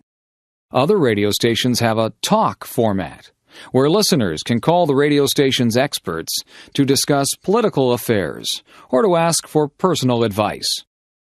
Although there are many radio stations that provide news and opinions, most radio stations are mainly devoted to playing music of some kind. For example, some radio stations play the songs that are currently most popular, often called the top 40 songs. Other radio stations specialize in particular types of music. There are some stations that play only classical music. Other radio stations mainly play jazz music. Some very popular radio stations play hard rock music. Others specialize in country music. Some people prefer radio stations that play rhythm and blues music. Still other people enjoy radio stations that specialize in soft, easy listening music. If you have a favorite kind of music, or even if you like to listen to all kinds of music, you can probably find at least one radio station that you will like. In addition to news and music, some radio stations provide other kinds of entertainment. Sometimes, a story from a book will be told over the radio. Occasionally, the words of a theatrical play may be heard on the radio. Even in the age of television and computers, the radio has remained an important source of entertainment and information. People will surely listen to the radio for a long time to come. Being a good citizen. Every society has laws that regulate the way people behave. A good citizen should obey laws. However, there is more to being a good citizen than merely obeying laws. There are many other things that people can do to make their society a pleasant one for every person. One way to be a good citizen is to be polite in everyday activities. For example, when passing through a door, a considerate person will hold the door open for a person who is close behind. Holding doors open is especially important when someone is carrying a heavy load. Being a good citizen is very important when traveling on the roads and streets. Pedestrians, bicyclists, and car drivers should all follow the rules of the road. Bicyclists should yield to pedestrians, and car drivers should yield to both bicyclists and pedestrians. Drivers should also allow other drivers to merge into their lanes. Also, drivers should avoid honking their horns except when this is necessary. A good citizen will also avoid doing things that interfere with others. For example, a considerate person does not smoke cigarettes in areas where this might irritate others. Also, a polite person avoids playing music so loudly that other people will be annoyed. And, of course, a good citizen avoids littering or making a mess. Other ways of being a good citizen involve greater effort. Some people serve their community by doing volunteer work of some kind. Other people help by donating money to a charity. Another way to serve the community is to donate blood. Blood donors are needed so that there will be enough blood available to help people who are sick or injured. Being a good citizen is very helpful for the community, and it also gives a feeling of satisfaction and pride. Visiting the doctor. When people feel sick, they go to a doctor. But sometimes people visit the doctor even when they are not sick. Doctors can perform a medical checkup to find out if a person is healthy. By performing this physical examination, the doctor can identify any health problems that might be developing. During a checkup, the doctor examines your eyes, ears, and throat. The doctor uses a small flashlight to examine the eyes, ears, and throat. It is important to make sure that the eyes react normally to changes in light. It is also important to make sure that the ears and throat have a normal appearance. When the doctor examines your throat, he or she will ask you to open your mouth wide and say, "Ah." The doctor uses a stethoscope to examine the patient's heartbeat. The stethoscope hangs around the doctor's neck. By using a stethoscope, a doctor can hear the patient's heartbeat very clearly. While checking the patient's heart, the doctor also listens carefully to make sure that the patient's breathing is normal. The doctor also checks the patient's blood pressure. Blood pressure is measured by placing a cuff around the arm. Air is then pumped into the cuff, and this allows blood pressure to be measured. Having very high blood pressure or very low blood pressure is not good for one's health. It is better to be in between. Another part of the examination is a test of the reflexes. The doctor tests the patient's reflexes by gently hitting his or her knee with a small hammer. If a person has normal reflexes, the leg will extend suddenly. Sometimes a doctor may give injections using a needle as an extra part of the checkup. These injections, called vaccinations, prevent the patient from developing certain illnesses. Medical checkups can help to maintain health, but people should also maintain their health by leading a healthy lifestyle. A small town. I grew up in a small town. There were only about 2,000 people who lived in the town where I grew up. When a town is very small, it is also called a village. My village was surrounded by many farms and many lakes. The house where my family lived was near the middle of the town. On the streets where we lived, most of the houses were similar in size, but many of them had different shapes and different colors. Each house was surrounded by a yard, where people grew their lawn and their garden. Often, I would walk from my house to the downtown part of the village. Downtown is the area where the stores and shops of a town are located. Because I lived in a small town, it was a short walk to the downtown area. Along the main street, there are several different kinds of stores. Some stores sold food, some stores sold clothing, and some stores sold hardware or building supplies. It was also a short walk to the schools in my town. When I went to elementary school, it would take about 10 minutes to walk to the school. Some of my friends lived on the same street where I lived. Sometimes we walked to school together. During the summer months, many people came from the big city to visit our village. The people liked to get away from the busy streets of the city. They enjoyed the quietness and the slow pace of village life. They also liked to spend their vacations near the lakes that were near the village. People from the city often said that people who live in villages seemed very friendly. When I grew up, I left my village and I went to work in a larger town. But sometimes I like to go back and visit the place where I grew up. Personal computers. During the 1980s and 1990s, personal computers became very widespread. The use of the computer has changed people's lifestyles in several ways. Before 1980, hardly anyone owned a computer. Only governments and large companies had computers.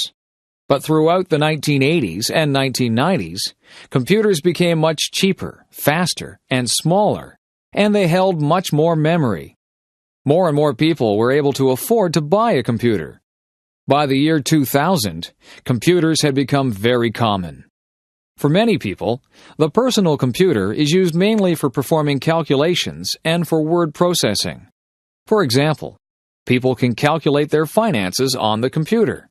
They can also use the computer to type their written documents, such as essays or letters.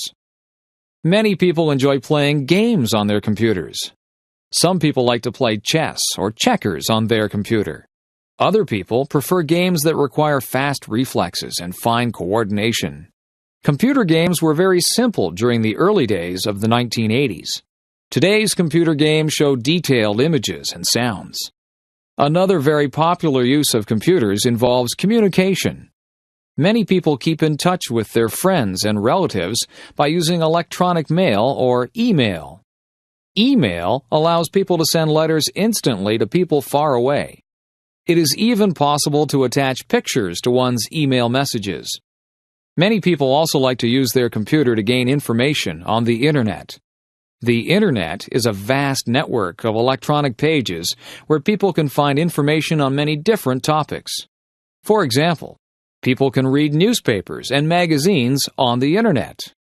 Personal computers have only existed for a short time, but for many people, those computers have quickly become a very useful part of everyday life. Methods of transportation. In the modern age, people often travel long distances. Sometimes people travel for reasons related to their work. Sometimes they travel as tourists. And sometimes people travel to visit relatives and friends. There are many different ways that people can travel. Some forms of transportation move people along the ground.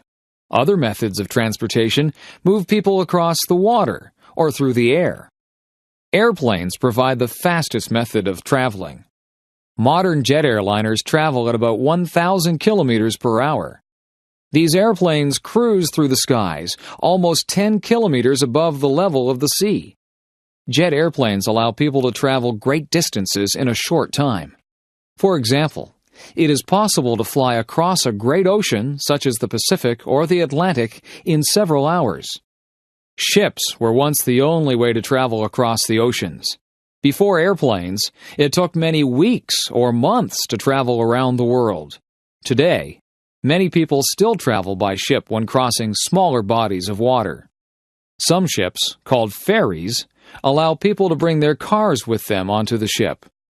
Some people also like to travel by ship as part of a holiday. These holiday ships, called cruise ships, stop in several interesting ports along the voyage. Trains are very popular in many places.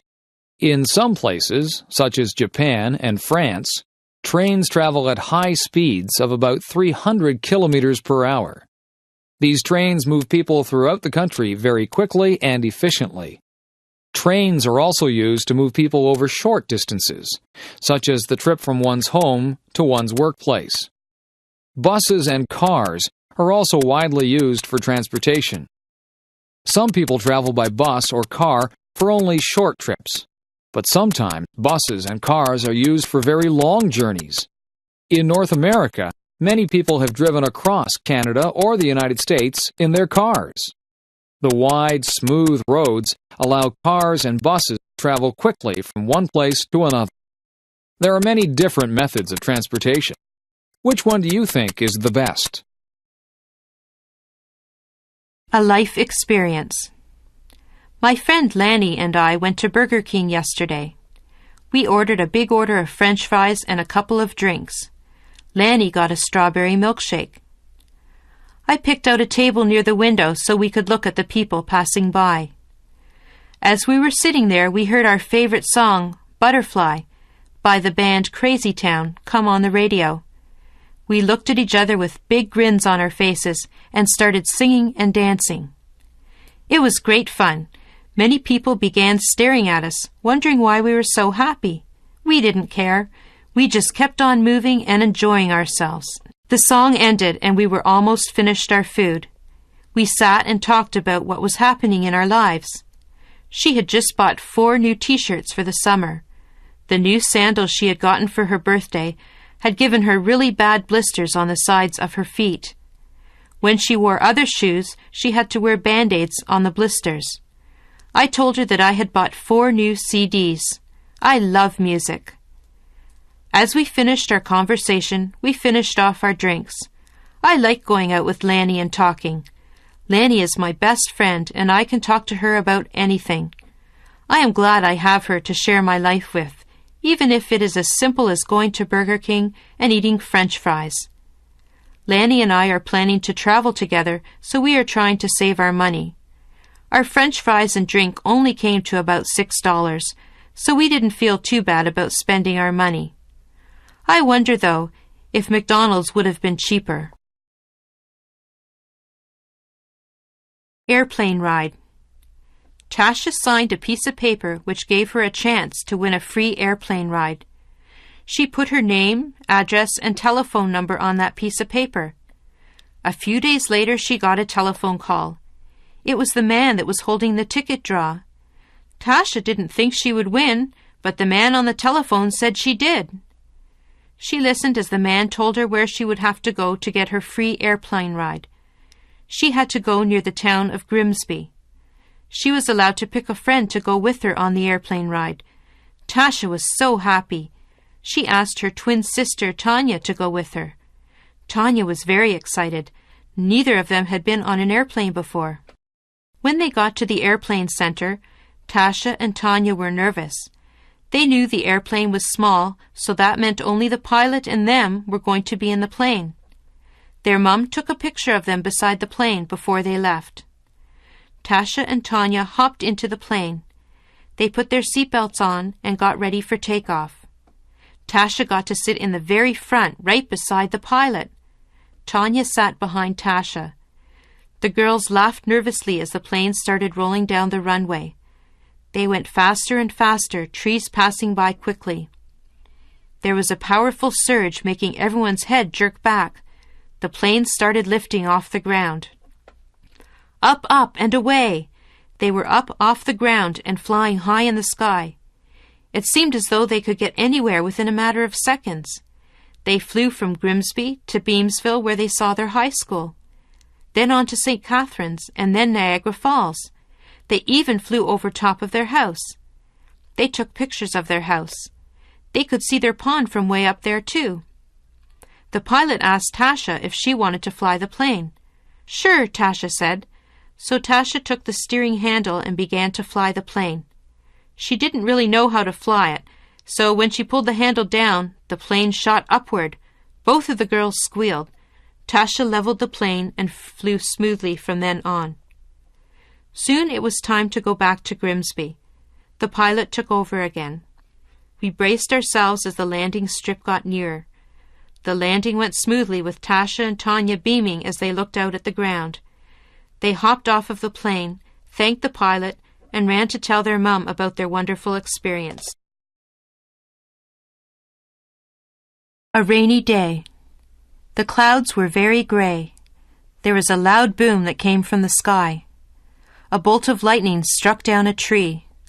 All of a sudden, buckets of rain came pouring down. Jane and Bill were walking in a park when the rain started. Jane wanted to take pictures of the flowers, but the rain got her camera wet. She had to put it away so that it wouldn't get ruined. Jane was going to hide under a big tree to stay dry, but Bill told her that was not a safe idea. He said that she could get hurt if the lightning hit the tree. The tree could break and fall on her, or the lightning could even hit her. The air was very chilly. Jane and Bill put on their sweaters and raincoats to keep warm. Jane took her umbrella out and put it up. They both walked under it to stay dry. The ground was really wet and muddy. Bill and Jane were very glad that they remembered to wear their boots. They ran through the puddles, getting mud and water all over the back of their pants. As they were running and having fun, they saw some ducks. There were 5 of them splashing around in a pond. The ducks were not afraid of water. They swim in the water all the time. Jane and Bill saw some big bullfrogs near the pond. The frogs jumped into the pond when they heard Jane and Bill coming. After a little while, Jane and Bill decided to go home. They got into some dry clothes. Jane started to sneeze. She had gotten a little bit too wet. Bill noticed that the rain had stopped. "Look outside, Jane," he said. Jane wrapped a blanket around her shoulders and looked outside. There was a beautiful bright rainbow across the sky. Violet, blue, green, yellow, orange, and red. The rainbow shone high in the sky. "I wonder if there's a pot of gold on the other side," Jane asked. She had once been told that leprechauns lived on the other side, handing out money to those that made it to the rainbow's end. Bill didn't believe there was a pot of gold. Jane ignored Bill, though, and started off across the field to claim her big pot of money. Let's hope Jane finds her way back home safe and sound with a big pot of gold. Elementary School. I go to Gainsborough Public Elementary School. I am in grade 8. I am known as the King Queen of the school this year. I feel very grown up. I love being the oldest kid in the school. My friends and I are told that we are examples to the younger kids in the school. That means we need to be good. I remember looking up to the grade 8 kids when I was younger. I remember thinking how big and wise they seemed to be. Now that I'm in grade 8, I hope that the younger kids see me as wise. I want to be a music teacher or maybe a nurse. My school counselor helps me plan for high school. I am nervous because I know I will not feel like the king anymore. Things will be so different. I am excited because I will be meeting so many new people. I am looking forward to my graduation. I will wear a pink silky dress. My shoes are a light pink too. My date's name is Chad. He is very nice. He is a good friend. I have known Chad since I was a little girl. I know that my future will be a bright one. I will miss all of my friends, but I know we will see each other again someday. The middle child. I am the middle child of the family. I think it is nice in some ways. I have an older sister from whom I can borrow clothes from if she lets me. I get to meet my older sister's friends, although sometimes they think that I am too young to be with them. I have a younger brother. He is cute, but sometimes I have to babysit him. There are good things and bad things about being the middle child. My sister is the eldest child. She was the first child, so she spent time alone with my parents. She got lots of attention when she was first born. They took lots and lots of pictures of her. All her clothes and toys were brand new. I got her hand-me-downs. My parents were the strictest with her. They had lots of rules for her to follow. She is the first child, so they want her to be perfect. My younger brother is the baby of the family. I think that we all spoil him. We let him get away with some things that he shouldn't get away with. His room is always messy, and my mother never gets mad about that. She gets upset with me if my room is messy. She tells me that I'm old enough to keep a nice, clean room. It's no good thinking about which position you would like to hold in the family. You really don't have a choice about that.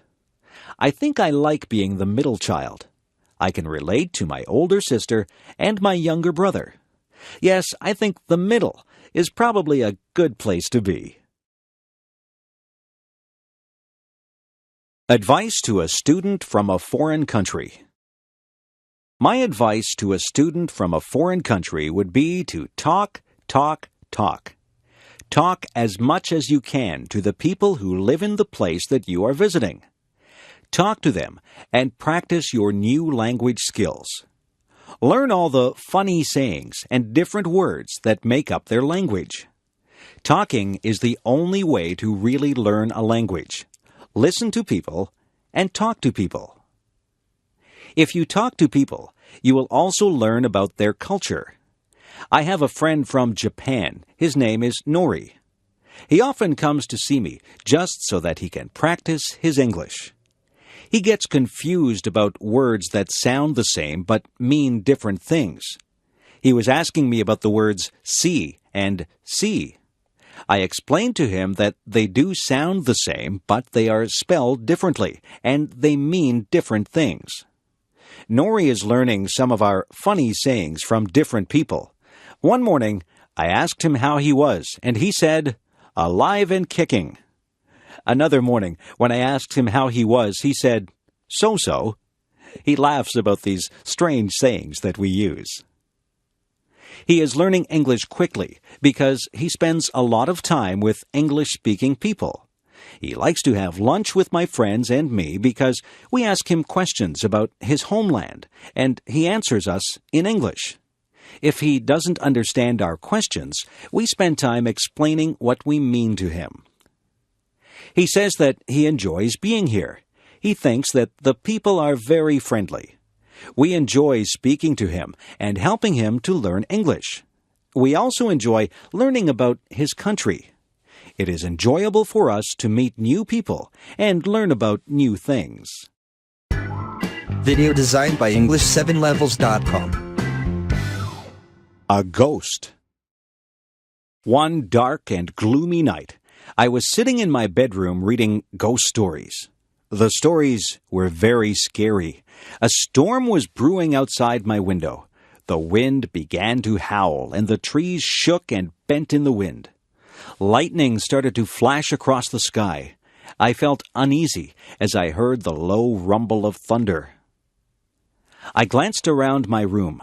The shadows were deep and dark. The ghost stories were making my imagination play tricks on me. I thought that the shadows were moving. I looked under my bed to make sure that nothing was under there. I hid under the covers and peeked out. I was starting to hear things. A big streak of lightning flashed across the sky, and a loud clap of thunder made me jump. I was very nervous. All of a sudden, I heard a noise. It was coming from my closet. I thought that it must be a ghost. I looked out from under my covers and waited for the ghost to appear. My face was white, and I was very, very scared. Then I heard the noise again. Yes, there was definitely a rustling in my closet. I stayed very still and did not make a sound. I watched the closet and hoped that the ghost would not come flying out at me. Something started to come out of the closet. I squeezed my eyes shut. I didn't dare look at the ghost. I heard it come out of the closet. I felt it jump up on my bed. I was still too scared to look. Then the ghost made a noise. It said, "Meow." I opened my eyes and saw my kitten standing there. It was my kitten that had made the rustling noises in the closet. I laughed and felt very foolish. I have decided not to read ghost stories on dark, stormy nights. I think my imagination plays tricks on me when I read ghost stories on nights like that.